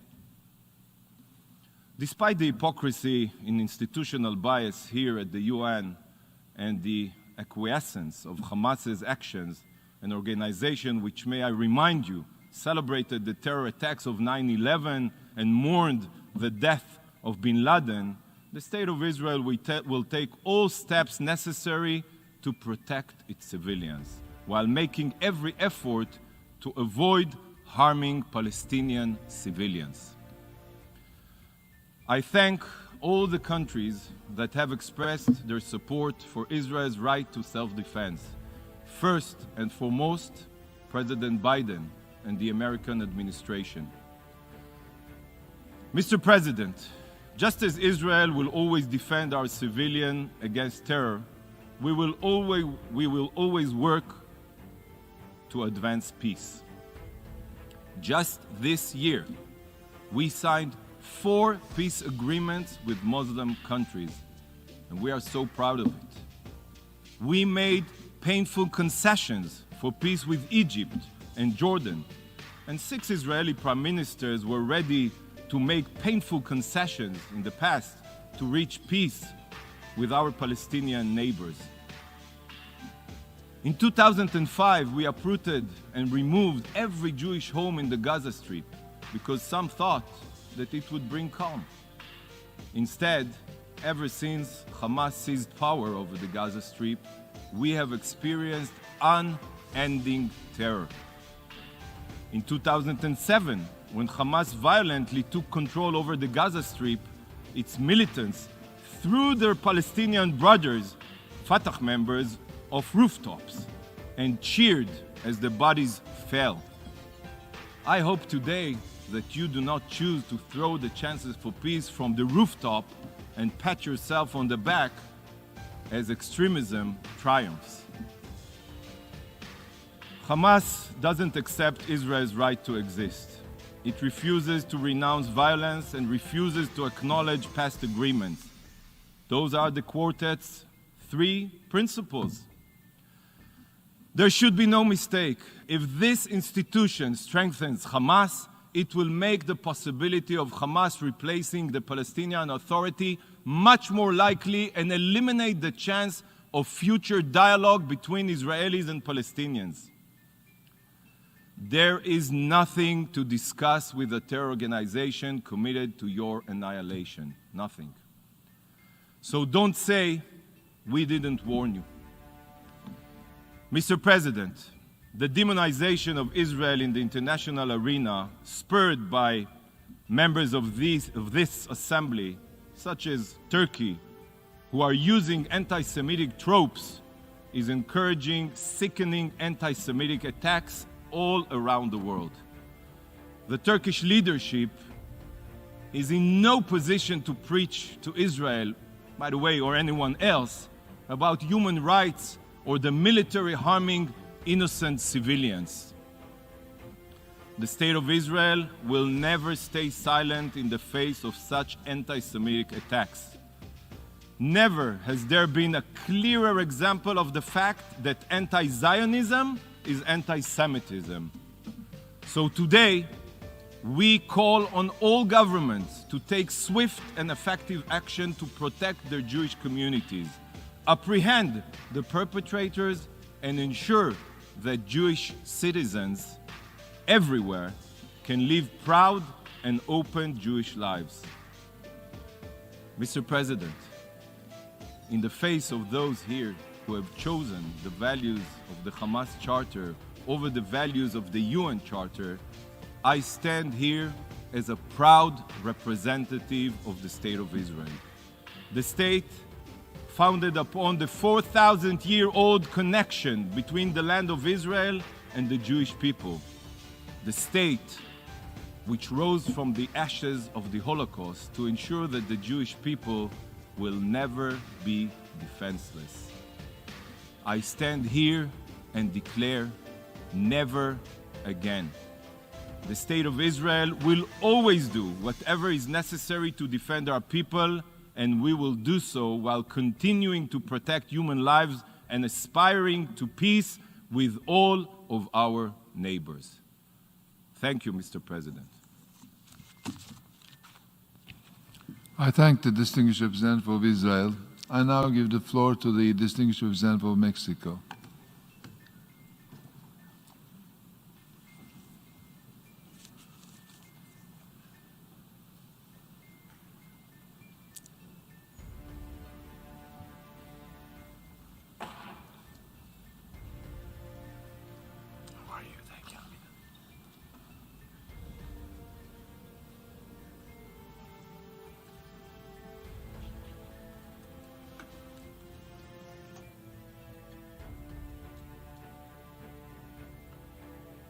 Señor Presidente, señora Secretaria General Adjunta, agradecemos la convocatoria a este debate. La Asamblea General de la ONU es la tribuna multilateral por excelencia. Hoy acudimos a ella a expresar nuestra profunda consternación por el continuo deterioro de la situación en Medio Oriente. No podemos ignorar que mientras estamos aquí reunidos, aumenta el número de víctimas civiles tanto en Israel como en territorio palestino ocupado, en particular en Gaza. Es muy lamentable que en unos cuantos días el saldo trágico de los enfrentamientos recientes sea de cientos de civiles muertos, decenas de ellos menores de edad y miles de heridos. México rechaza todo acto que ponga en riesgo la seguridad de la población civil, sea palestina o israelí. Los ataques indiscriminados, la retórica incendiaria y las provocaciones no hacen más que alimentar la espiral de violencia. A pesar de que la situación en el terreno se agrava día a día, lamentamos que el Consejo de Seguridad todavía no haya sido capaz de pronunciarse. Esperamos que el Consejo sepa estar a la altura que las circunstancias de hoy le exigen y asuma en breve su papel como uno de los principales garantes de la paz y la seguridad internacionales. De lo que se trata es de poner fin a la violencia de estos últimos días, de hacer un llamado urgente a proteger a la población civil, de respetar el derecho internacional humanitario y de asumir que el diálogo entre las partes es la única solución posible. Los esfuerzos de mediación, tanto bilaterales como multilaterales, deben ser bienvenidos. Lejos de ser medidas excluyentes, se complementan. México apoya las tareas que realizan el Coordinador Especial y el Cuarteto, así como otros actores internacionales, pero también insistirá en el Consejo de Seguridad, como lo ha hecho desde la primera vez que se reunió para analizar este conflicto. El Consejo debe pronunciarse de conformidad con su mandato. Es también preocupante la violencia intercomunitaria que prevalece en varias localidades de Israel. Nada justifica la interrupción violenta de los servicios religiosos. Los ataques en iglesias, sinagogas, mezquitas u otros lugares de culto son deplorables, bajo cualquier circunstancia. Jerusalén debe mantener su estatuto especial de conformidad con las resoluciones de la ONU y ser espacio para la convivencia armónica de las tres religiones monoteístas. Mi país se pronuncia en contra de toda medida que intente alterar el carácter y la composición demográfica de Jerusalén Oriental. La transferencia de población, el decomiso de propiedades, las demoliciones, los desalojos forzados y las actividades de expansión de los asentamientos constituyen violaciones del derecho internacional y de las resoluciones de la ONU, incluida la resolución 2334. Por ello, son inadmisibles. Reiteramos nuestra condena al uso desproporcionado de la fuerza en la Franja de Gaza contra la infraestructura civil, trátese de escuelas, servicios de salud o medios de comunicación. Asimismo, condenamos enérgicamente los ataques con cohetes y objetos incendiarios lanzados por parte de Hamas y otras organizaciones desde Gaza contra Israel. México reafirma su compromiso con una solución integral y definitiva bajo la premisa de dos estados, que atienda las legítimas preocupaciones de seguridad de Israel y permita la consolidación de un Estado palestino política y económicamente viable. Dos estados que convivan con fronteras seguras e internacionalmente reconocidas. Si bien la responsabilidad directa para retomar el proceso de paz recae en las partes en conflicto, la comunidad internacional debe impulsar y facilitar dicho proceso. Reconocemos el trabajo del UNRWA para brindar asistencia humanitaria a los millones de refugiados palestinos, pero hoy lo que urge es que cesen las hostilidades. Lo que urge es el alto al fuego al que ha llamado reiteradamente el secretario general.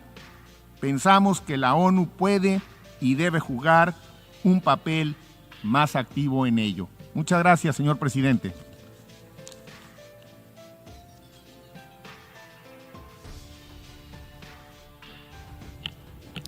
I thank the distinguished representative of Mexico. And now I would like to give the floor to the distinguished representative of Morocco.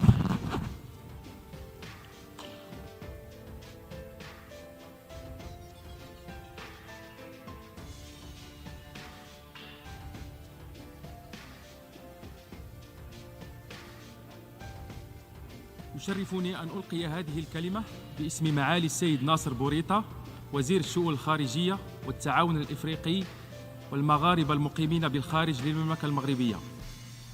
بداية كلمة معالي السيد الوزير. معالي السيد الأمين العام، السيد رئيس الجمعية العامة، أصحاب المعالي والسعادة، السيدات والسادة.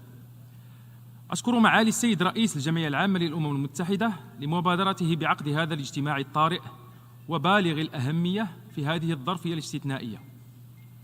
كما أتوجه بالشكر والتقدير لمعالي السيد أنطونيو غوتيريس الأمين العام للأمم المتحدة على جهوده ومساعيه المخلصة لوقف التوتر وإنهاء التصعيد في الأراضي الفلسطينية المحتلة. مرة أخرى ولنفس الأسباب تندلع أعمال عنف خطيرة أدت إلى قتل وإصابة المئات من الضحايا وتدمير المنشآت المدنية بصورة واسعة النطاق، مما تسبب في مزيد من المعاناة وأضحى يشكل تهديداً مباشراً للأمن والسلم الإقليمي والدولي. إن ما نشهده للأسف من تزايد لوتيرة الاقتتال والعنف هو نتيجة حتمية لوضعية الاستعصاء التي طالت العملية السلمية في المنطقة، فاقمتها الانتهاكات الاستفزازية المتكررة بحق الشعب الفلسطيني وتزايد خطاب الكراهية المقيتة لتنظيمات متطرفة كنا قد حذرنا من ممارساتها المدمرة لفرص السلام ومن مغبة تأجيجها للصراع وتحويله من صراع سياسي إلى صراع ديني سيكون وبالاً على المنطقة إذا لم تتضافر الجهود وتخلص النيات بضرورة وضع حد لها. إن صاحب الجلالة الملك محمد السادس بصفته رئيساً للجنة القدس المنبثقة عن منظمة التعاون الإسلامي ما فتئ يؤكد على أن المساس بالوضع القانوني والتاريخي القائم في القدس والمسجد الأقصى الحرم الشريف وترويع الآمنين في الأماكن المقدسة ومحاولة التهجير غير القانوني لأهالي حي الشيخ جراح من بيوتهم أمر مرفوض وينبغي أن يتوقف خدمة للسلام والاستقرار.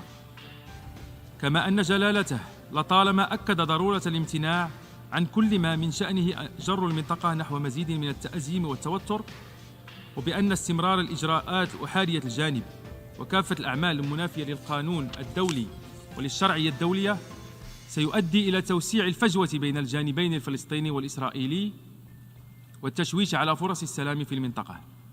لذا فإن جلالة الملك محمد السادس يشدد على أهمية المحافظة على المدينة المقدسة باعتبارها تراثاً مشتركاً للإنسانية وأرضاً للقاء ورمزاً للتعايش السلمي لأتباع الديانات التوحيدية الثلاث، كما جاء في نداء القدس الذي وقعه جلالته بمعية قداسة البابا فرانسيس في الرباط بتاريخ 30 مارس 2019. وتجدد المملكة المغربية تشبثها الكامل بخيار السلام العادل والمنصف المبني على الشرعية الدولية والمستند إلى حل الدولتين الذي توافق عليه المجتمع الدولي، حيث أنه لا بديل عن الحل السياسي المفضي إلى قيام دولة فلسطينية مستقلة ذات سيادة وقابلة للحياة وعاصمتها القدس الشرقية ضمن حدود 4 يونيو عام 1967.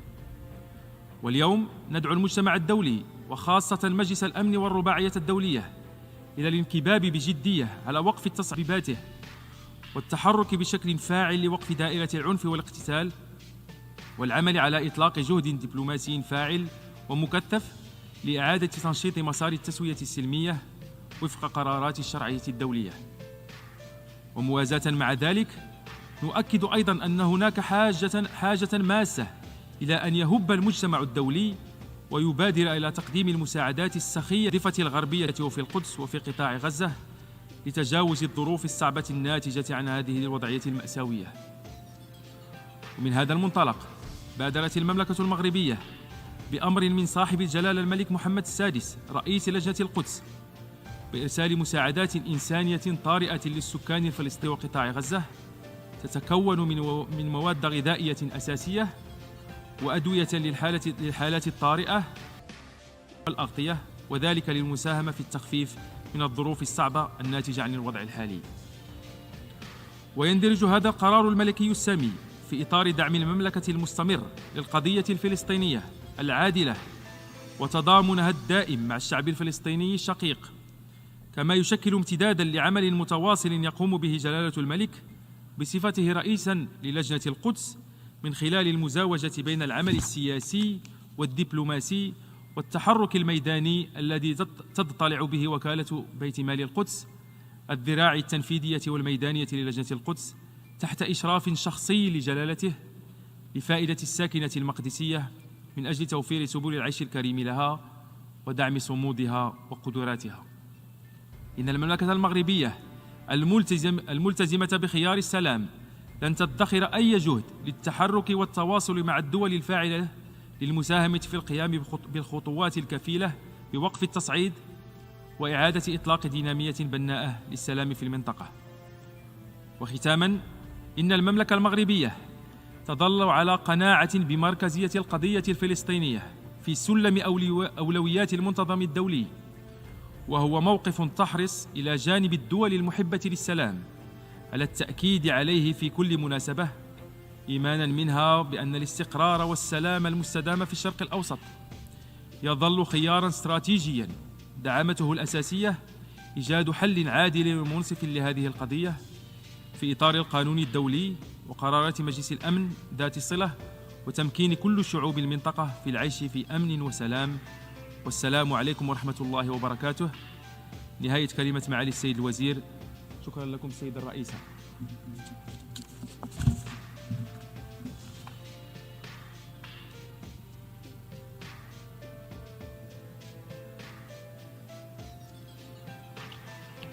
I thank the distinguished representative of Morocco, and now I give the floor to the distinguished representative of China.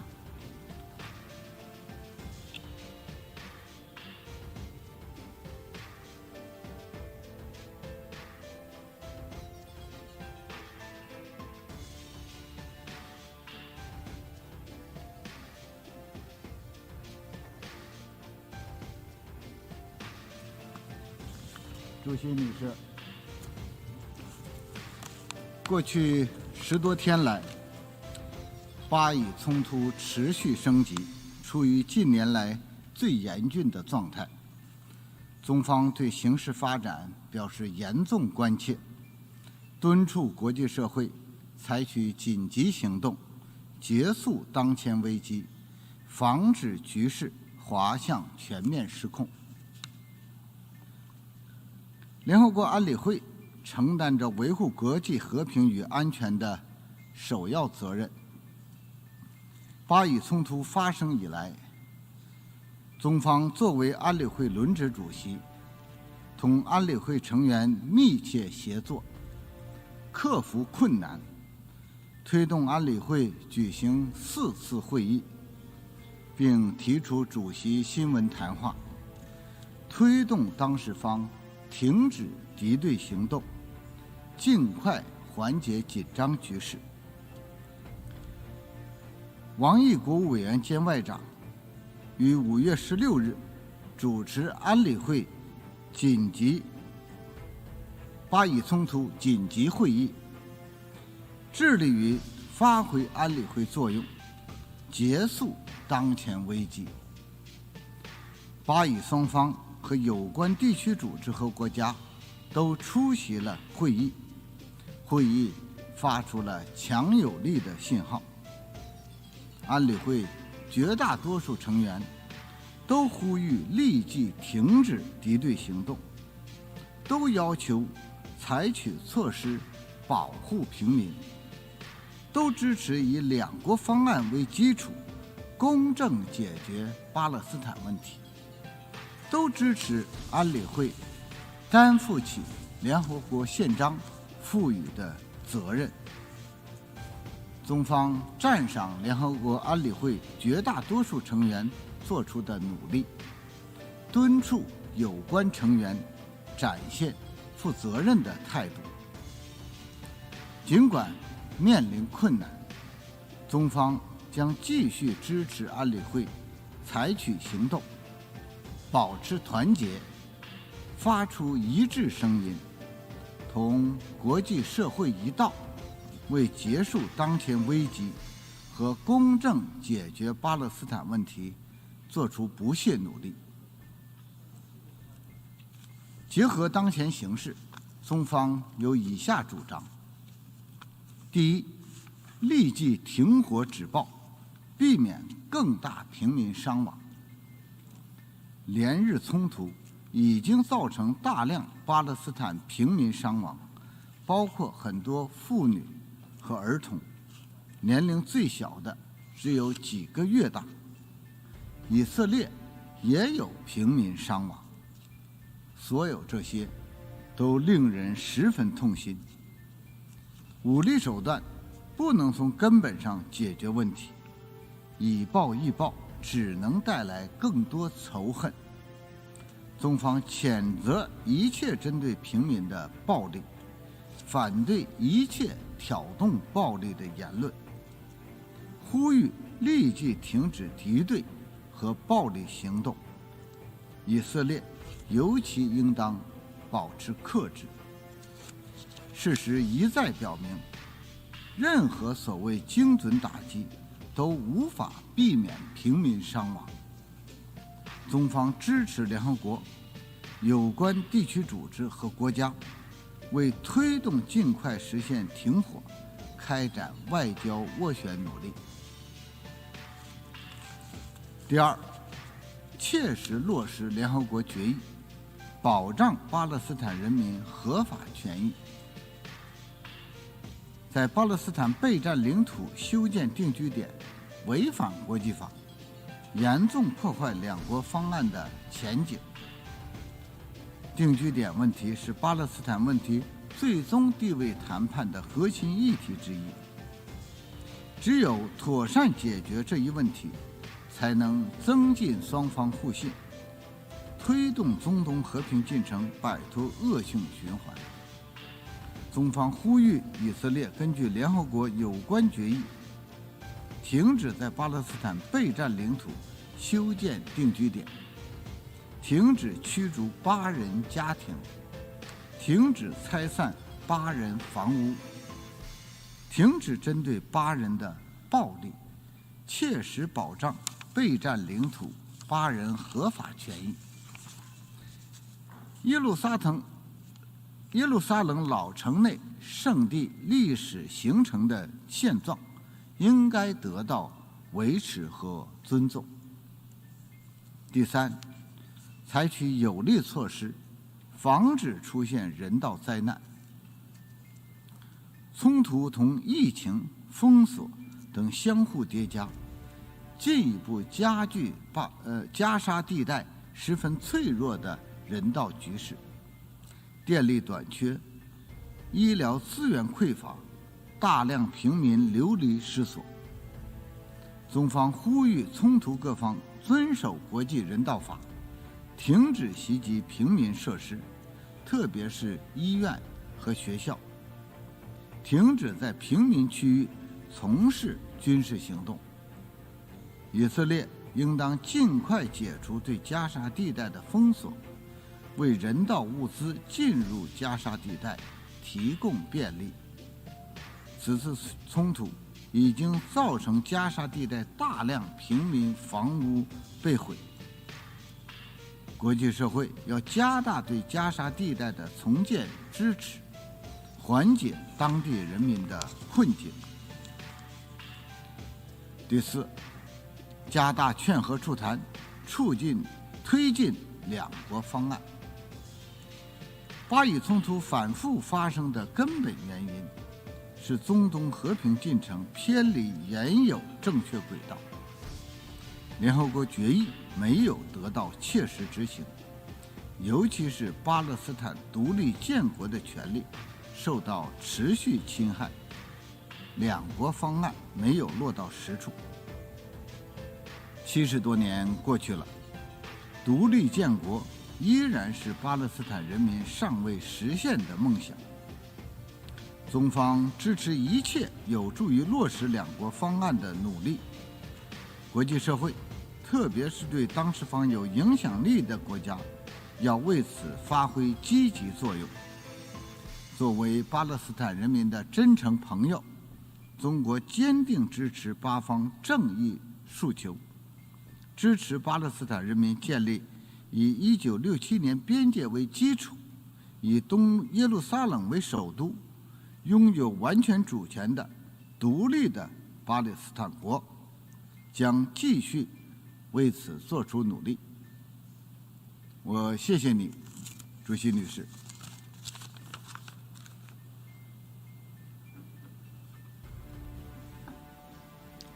I thank the distinguished representative of China, and now I would like to give the floor to the distinguished representative of Niger.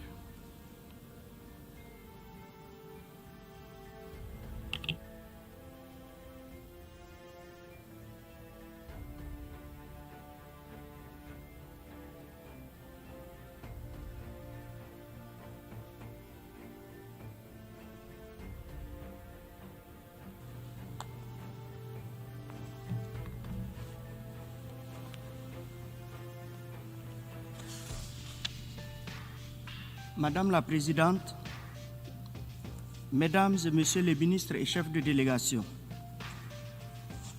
je voudrais, au nom du ministre d'État, ministre des Affaires étrangères de la République du Niger, Son Excellence Hassoumi Massoudou Ampéché, adresser nos remerciements au président de l'Assemblée générale, M. Volkan Bozkır, pour avoir convoqué la présente séance pour nous permettre d'examiner la grave situation qui prévaut depuis quelques jours dans les territoires palestiniens occupés.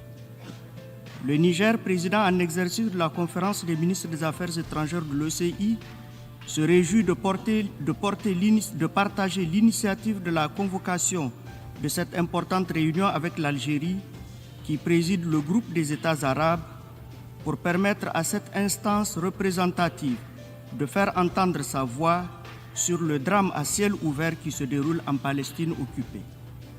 Nous remercions le mouvement des non-alignés de s'y être également associé. Je voudrais me réjouir de la participation de plusieurs ministres qui ont fait le déplacement malgré les conditions difficiles liées à la pandémie pour prendre part à la première grande réunion de l'Assemblée générale de l'aide Covid-19 en présentiel. C'est la preuve éloquente de leur attachement à la défense des idéaux de la Charte si injustement bafouée en Palestine occupée.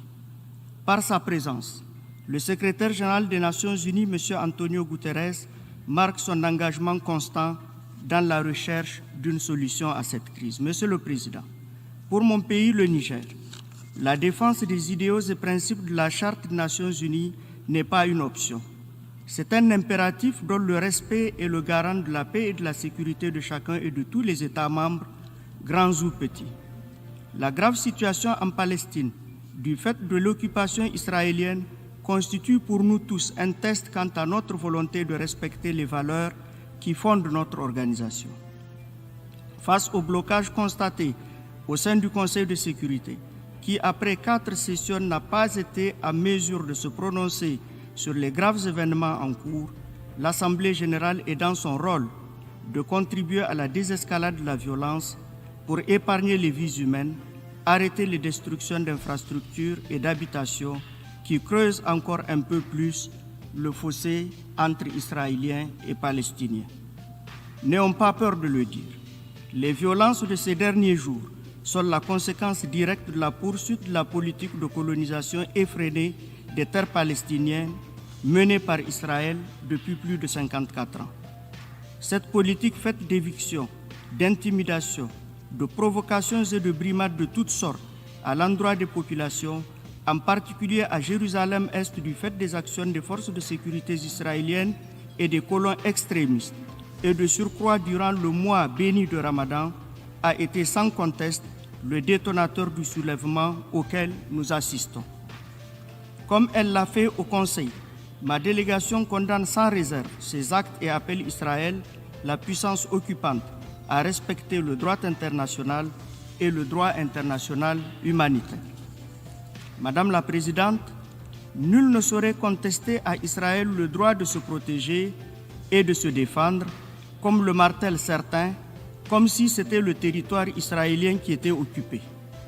De même, nul ne saurait envisager ou exiger que des populations sans défense, vivant sous le joug d'une occupation féroce, se résignent à rester éternellement sans réaction face à l'inertie d'une communauté internationale pourtant censée les défendre et les protéger.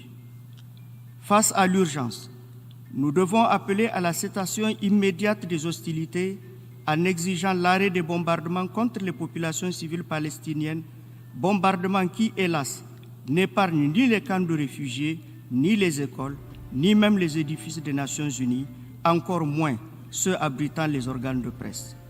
Les civils, de quelque bord qu'ils soient, doivent être protégés sans considération d'origine, de race ou de religion, conformément au droit international humanitaire et aux résolutions pertinentes du Conseil de sécurité sur leur protection en temps de conflit.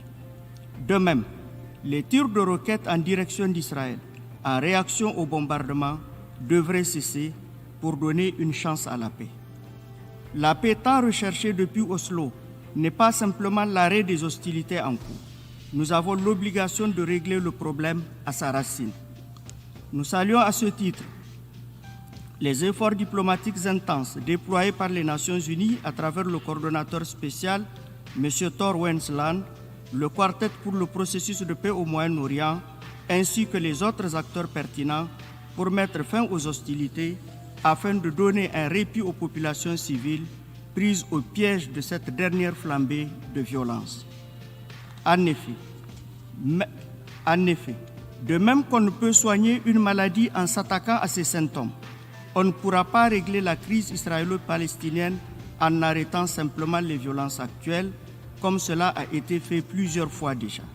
La véritable solution, c'est d'amener Israël à mettre fin à sa politique de colonisation des territoires palestiniens.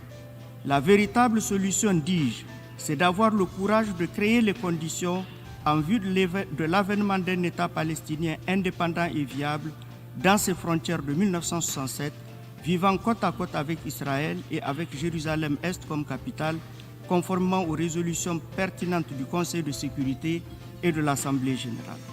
Les longues années d'attente, de promesses non tenues, d'espoirs vains, éloignent de la solution à deux États, surtout lorsque par ses agissements, Israël la rend à terme irréalisable avec la poursuite de sa politique de bantoustanisation des territoires palestiniens par voie de déguerpissement, de confiscation et d'occupation illégale des terres palestiniennes.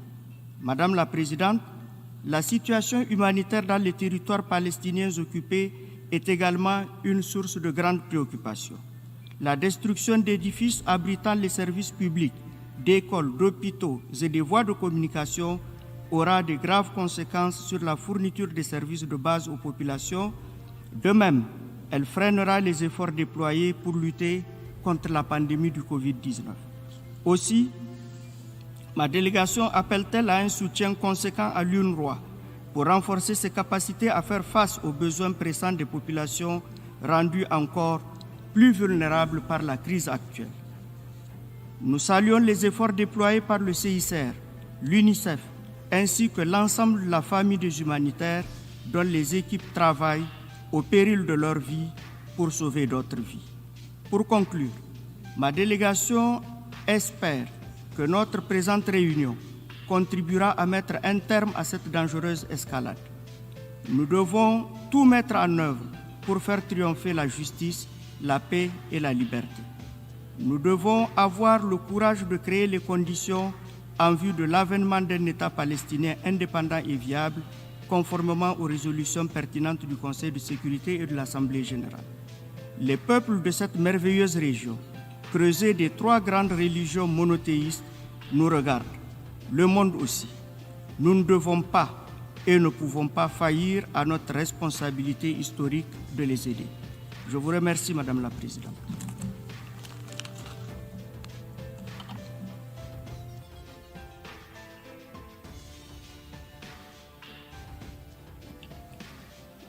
I thank the distinguished representative of Niger. I now give the floor to the distinguished representative of France.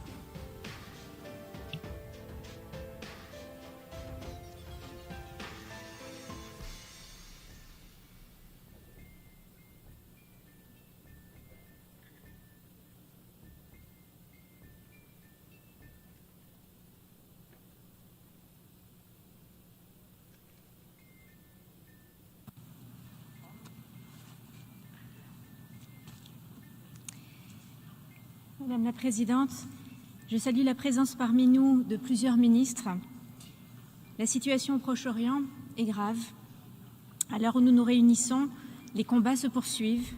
Les civils des deux côtés en sont les premières victimes.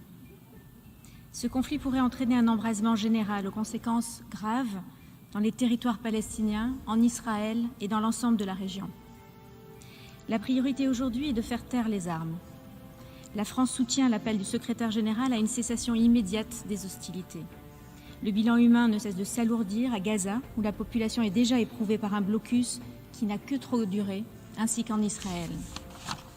Nous condamnons avec la plus grande fermeté les tirs du Hamas et d'autres groupes terroristes visant des zones habitées en Israël. Ces tirs indiscriminés sont contraires au droit international humanitaire et ils doivent cesser. Le soutien de la France à la sécurité d'Israël est indéfectible. Nous appelons les autorités israéliennes à faire preuve de la plus grande retenue et à agir de façon proportionnée, avec toutes les précautions nécessaires et dans le strict respect du droit international. Nous appelons chacun à protéger les civils, en particulier les enfants, à garantir l'accès immédiat et sans entrave de l'aide humanitaire pour répondre aux besoins urgents de la population, notamment des personnes déplacées. La France appelle également à la protection du personnel et des infrastructures humanitaires et médicaux, conformément au droit international humanitaire, ainsi qu'aux journalistes dont la sécurité, en temps de conflit, est essentielle pour le droit d'informer. L'escalade à laquelle nous assistons une fois de plus depuis 10 jours s'inscrit, nous le savons, dans un contexte que nous ne connaissons que trop bien. Une absence de perspective politique et le non-respect du droit international depuis de trop nombreuses années.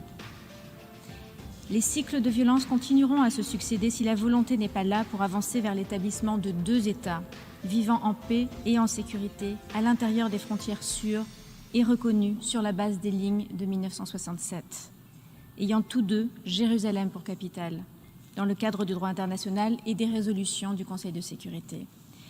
L'engagement de la communauté internationale en faveur d'une paix juste et durable au Proche-Orient doit être total.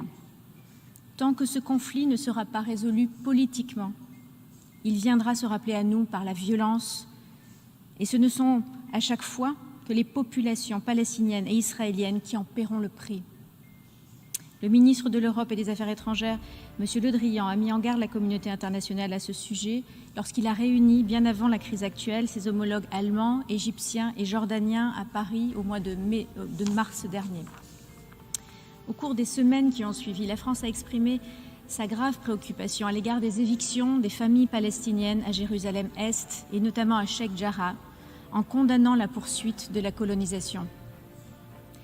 Parce que la colonisation est illégale en droit international et parce qu'elle aggrave les tensions sur le terrain. De même, nous avons rappelé notre attachement au respect du statu quo de 1967 sur les lieux saints, en lien notamment avec la Jordanie, compte tenu de son rôle spécifique à cet égard. Au-delà et plus largement, ce sont toutes les provocations, tous les appels à la haine et à la violence qui doivent cesser pour permettre un apaisement des tensions dans les territoires palestiniens comme en Israël. Madame la Présidente, l'urgence est aujourd'hui que les combats cessent au plus vite. Et la France souhaite que le Conseil de sécurité assume toutes les responsabilités que la Charte lui confie. Il en va de son rôle de premier plan dans cette crise comme dans toutes celles qui relèvent de la paix et de la sécurité internationale. Ce qui est en jeu, ce sont d'abord des vies humaines. C'est pourquoi, à l'initiative du président Macron, conjointement avec le président Sisi et le roi Abdallah II, la France a présenté aux membres du Conseil de sécurité hier un projet de résolution dans la continuité de l'ensemble des efforts portés par d'autres membres du Conseil depuis plusieurs jours. Cette résolution demande 3 choses simples qui doivent pouvoir faire consensus. Une cessation immédiate des hostilités, le respect du droit international humanitaire et la protection des civils, ainsi que la relance urgente des négociations pour mettre en œuvre la solution des 2 États. Elle rappelle notre condamnation des tirs indiscriminés et des violations du droit international. Cette initiative est complémentaire, bien sûr, de tous les efforts en cours en faveur de la cessation des hostilités et de la mise en œuvre d'un cessez-le-feu durable. Ces efforts, et je pense à ceux de plusieurs de nos partenaires, notamment l'engagement bilatéral des États-Unis, ainsi que les démarches engagées par l'Égypte, nous les soutenons, bien entendu, et nous y contribuons activement.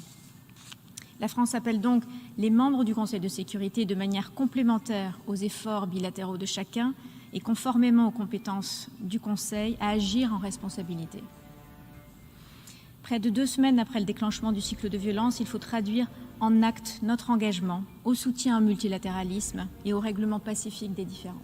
Je vous remercie.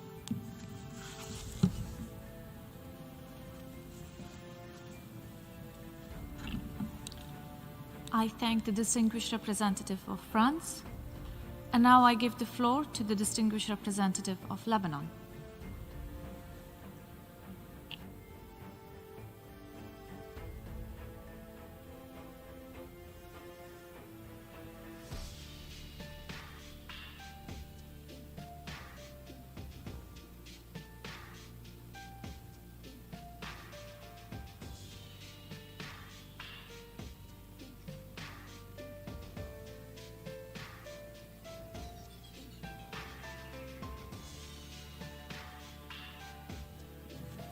Madam President, Madam Deputy Secretary General, Amina, the Bible tells us that for everything there is a season and time, a time for war and a time for peace.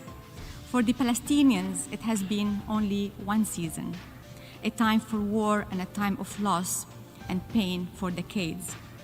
The latest Israeli assault on Gaza, dubbed Guardians of the Gate, is upon the Palestinians, with all its pain and destruction.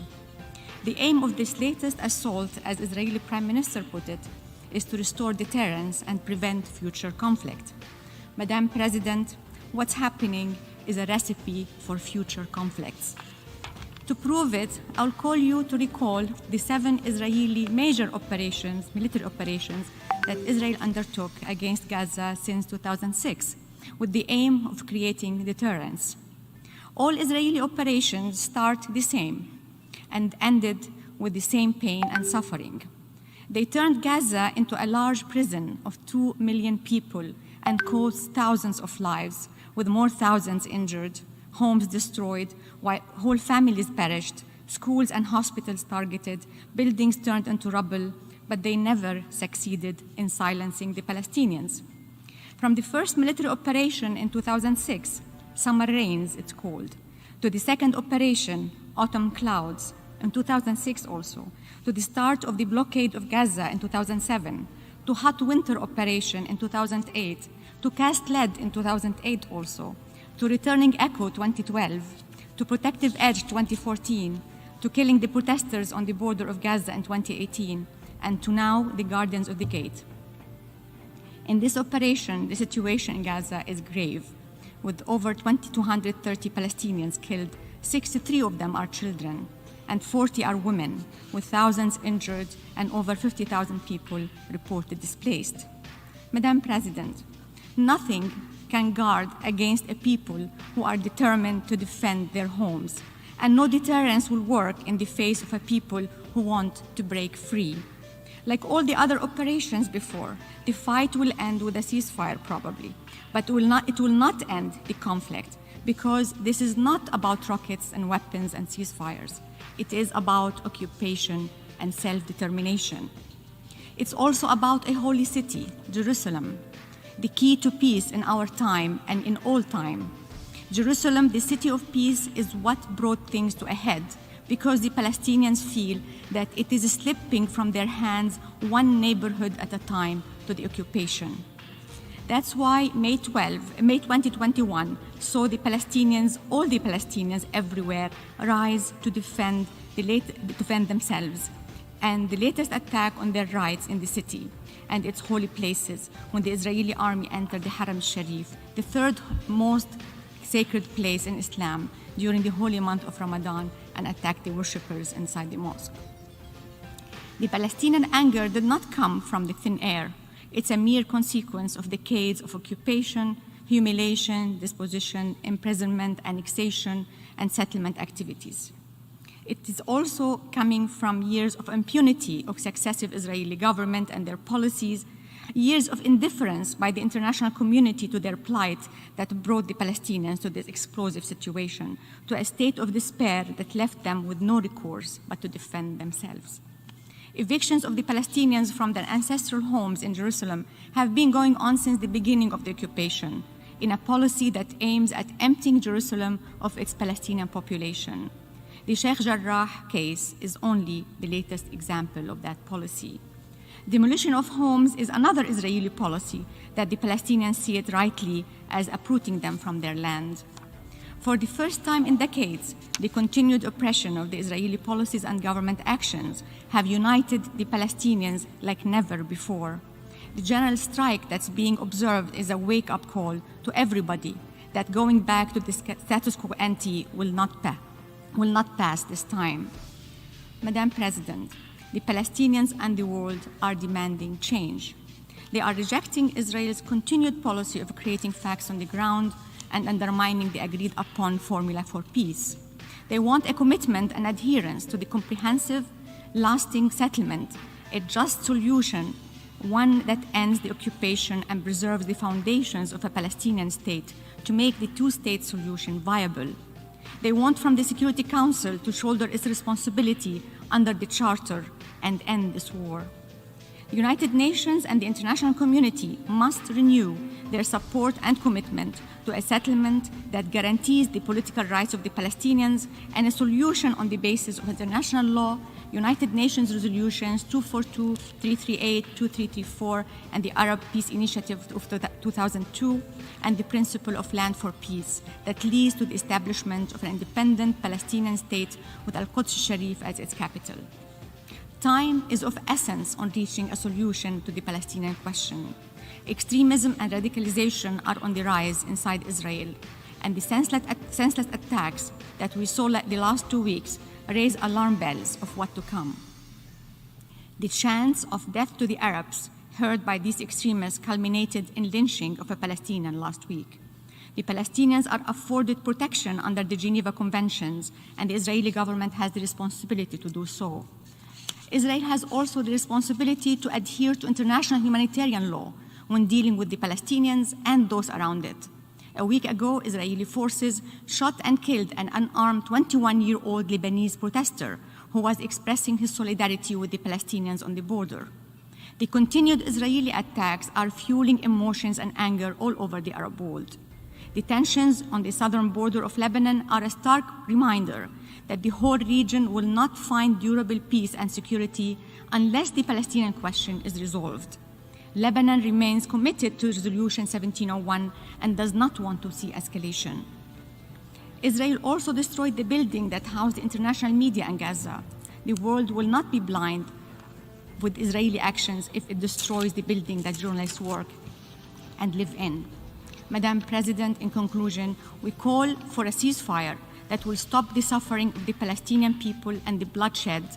But a ceasefire is not a solution. It is a band-aid. What is needed now is a political solution that ends this conflict once and for all. What's needed now is freedom for the Palestinians, end of occupation, and for Jerusalem to be once again the city of peace for the whole world. I thank you.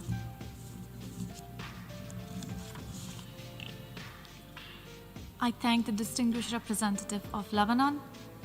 I now give the floor to the distinguished representative of the United Kingdom.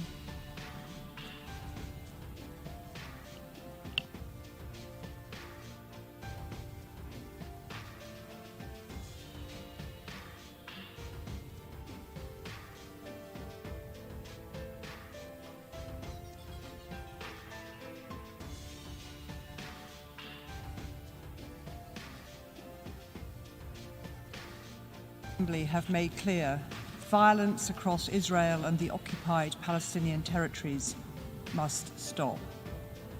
The United Kingdom offers our deepest condolences to the families of those civilians killed. The United Kingdom calls for an immediate ceasefire to prevent the further loss of life and a worsening humanitarian situation. We continue to support the ongoing UN, Egyptian, and Qatari mediation efforts. The United Kingdom unequivocally condemns the firing of rockets at civilian populations. These acts of terrorism and incitement from Hamas and other terrorist groups must permanently end.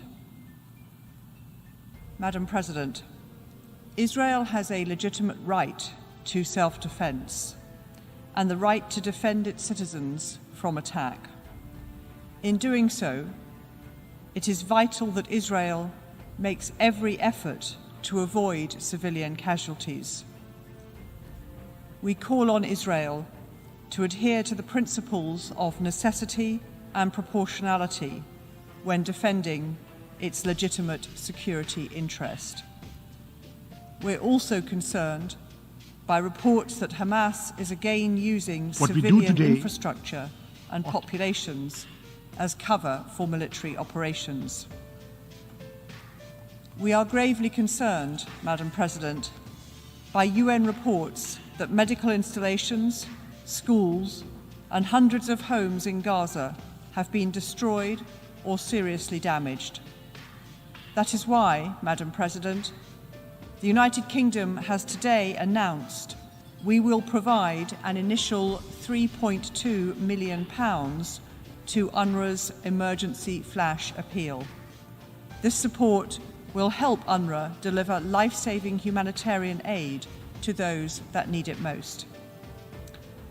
The United Kingdom also urges unimpeded entry and exit of vital humanitarian supplies and personnel, and that Hamas cease their mortar attacks on these crossings. Madam President, I reiterate the importance of maintaining the historic status quo in Jerusalem. The United Kingdom strongly supports the Hashemite Kingdom of Jordan's important role as custodian of the holy sites.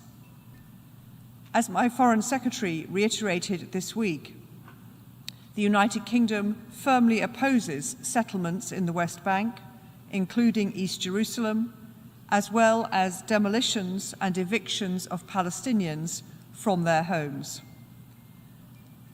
Madam President, recent events highlight the urgent need to make progress towards a two-state solution, a safe and secure Israel, alongside a viable Palestinian state, based on 1967 lines, with Jerusalem as the shared capital.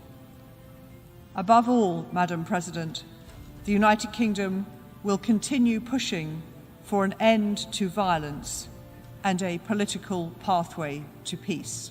Thank you.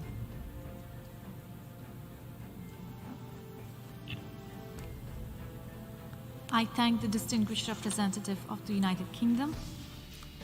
Before we conclude this morning's session, if there is no objection, I would like to give the floor to the observer of the League of Arab States at this stage.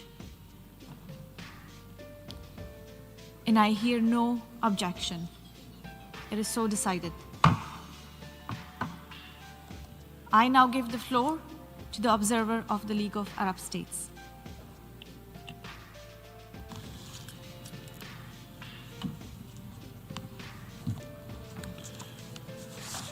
شكرا سيادة الرئيسة، السيدة رئيسة الجمعية العامة، السيدة نائب السكرتير العام. خلال السنوات الأخيرة تمكن الطرف الإسرائيلي من سد كل منافذ الحل السياسي للقضية الفلسطينية، وقام بعملية ممنهجة لغسيل الأدمغة حول خلالها الضحية إلى معتد والشعب الواقع تحت الاحتلال إلى ممارس للعنف غير المبرر. غير أن اللحظة الحالية كاشفة وتجعل العالم يرى الوضع في صورته الحقيقية، قضية عادلة لشعب واقع تحت احتلال عسكري ذميم منذ عقود، ونظام للفصل العنصري يمارس صورة محدثة من صور التطهير العرقي. تلك هي حقيقة الوضع التي رآها الجميع في أحياء القدس الشرقية وغيرها من المناطق الفلسطينية المحتلة عبر أحداث الأسابيع الماضية. ووسط طوفان الهجمات الإسرائيلية الغاشمة في غزة ومئات الضحايا الأبرياء الذين سقطوا، لا يجب أن ننسى أن تلك الحلقة الدامية من تاريخ النزاع قد بدأت في القدس الشرقية المحتلة، وأن الشرارة التي فجرت الموقف لم تكن سوى سلسلة من الإجراءات العنصرية الاستفزازية والمتعمدة التي مارستها قوات الاحتلال الإسرائيلي، والذي يتصرف حقيقة كأي احتلال آخر عرفه التاريخ، يسعى لنزع ملكية السكان الأصليين وطردهم من بيوتهم وإحلال مستوطنين محلهم بالمخالفة الصريحة لأحكام اتفاقية جنيف الرابعة.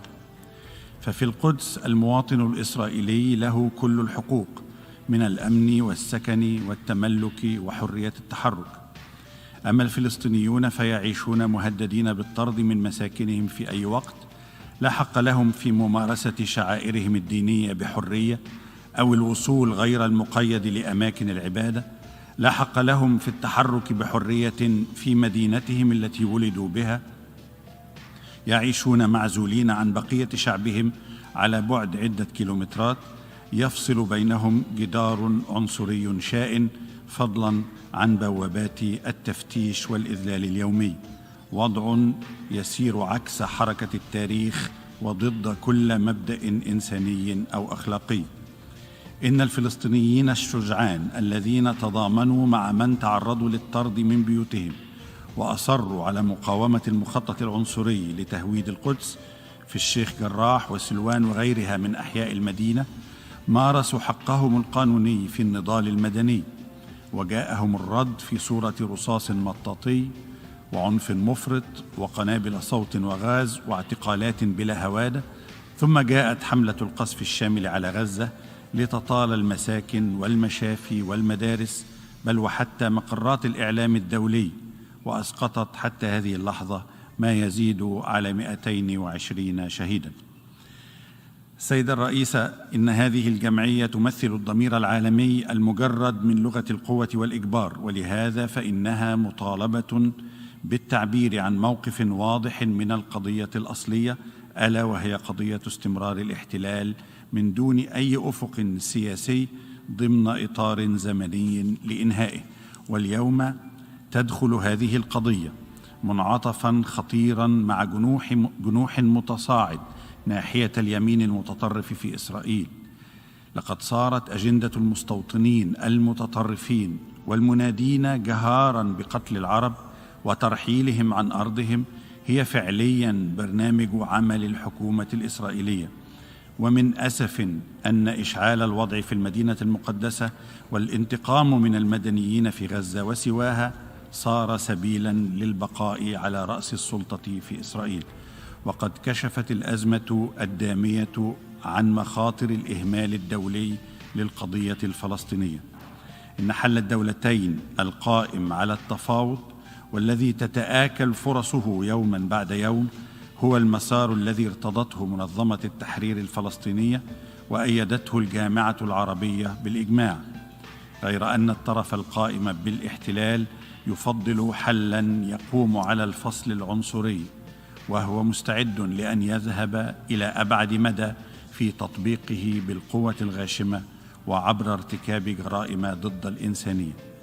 إن الجامعة العربية تدعو الجمعية الموقرة إلى عدم القبول بالمنطق الخاطئ الذي يستهدف حماية الاحتلال واستدامته. وقد آن الأوان أن يعلو صوت الضمير العالمي، صوتكم، رفضاً لهذا الواقع المشين، وآن الأوان أن يتحمل الاحتلال الإسرائيلي المسؤولية عن جرائمه. شكراً سيادة الرئيس.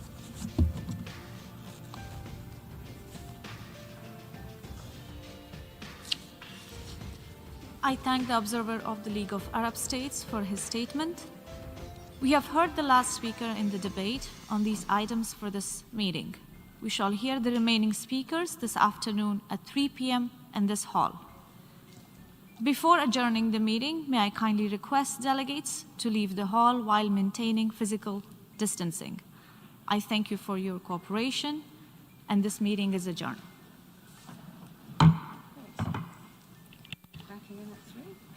Yes, back at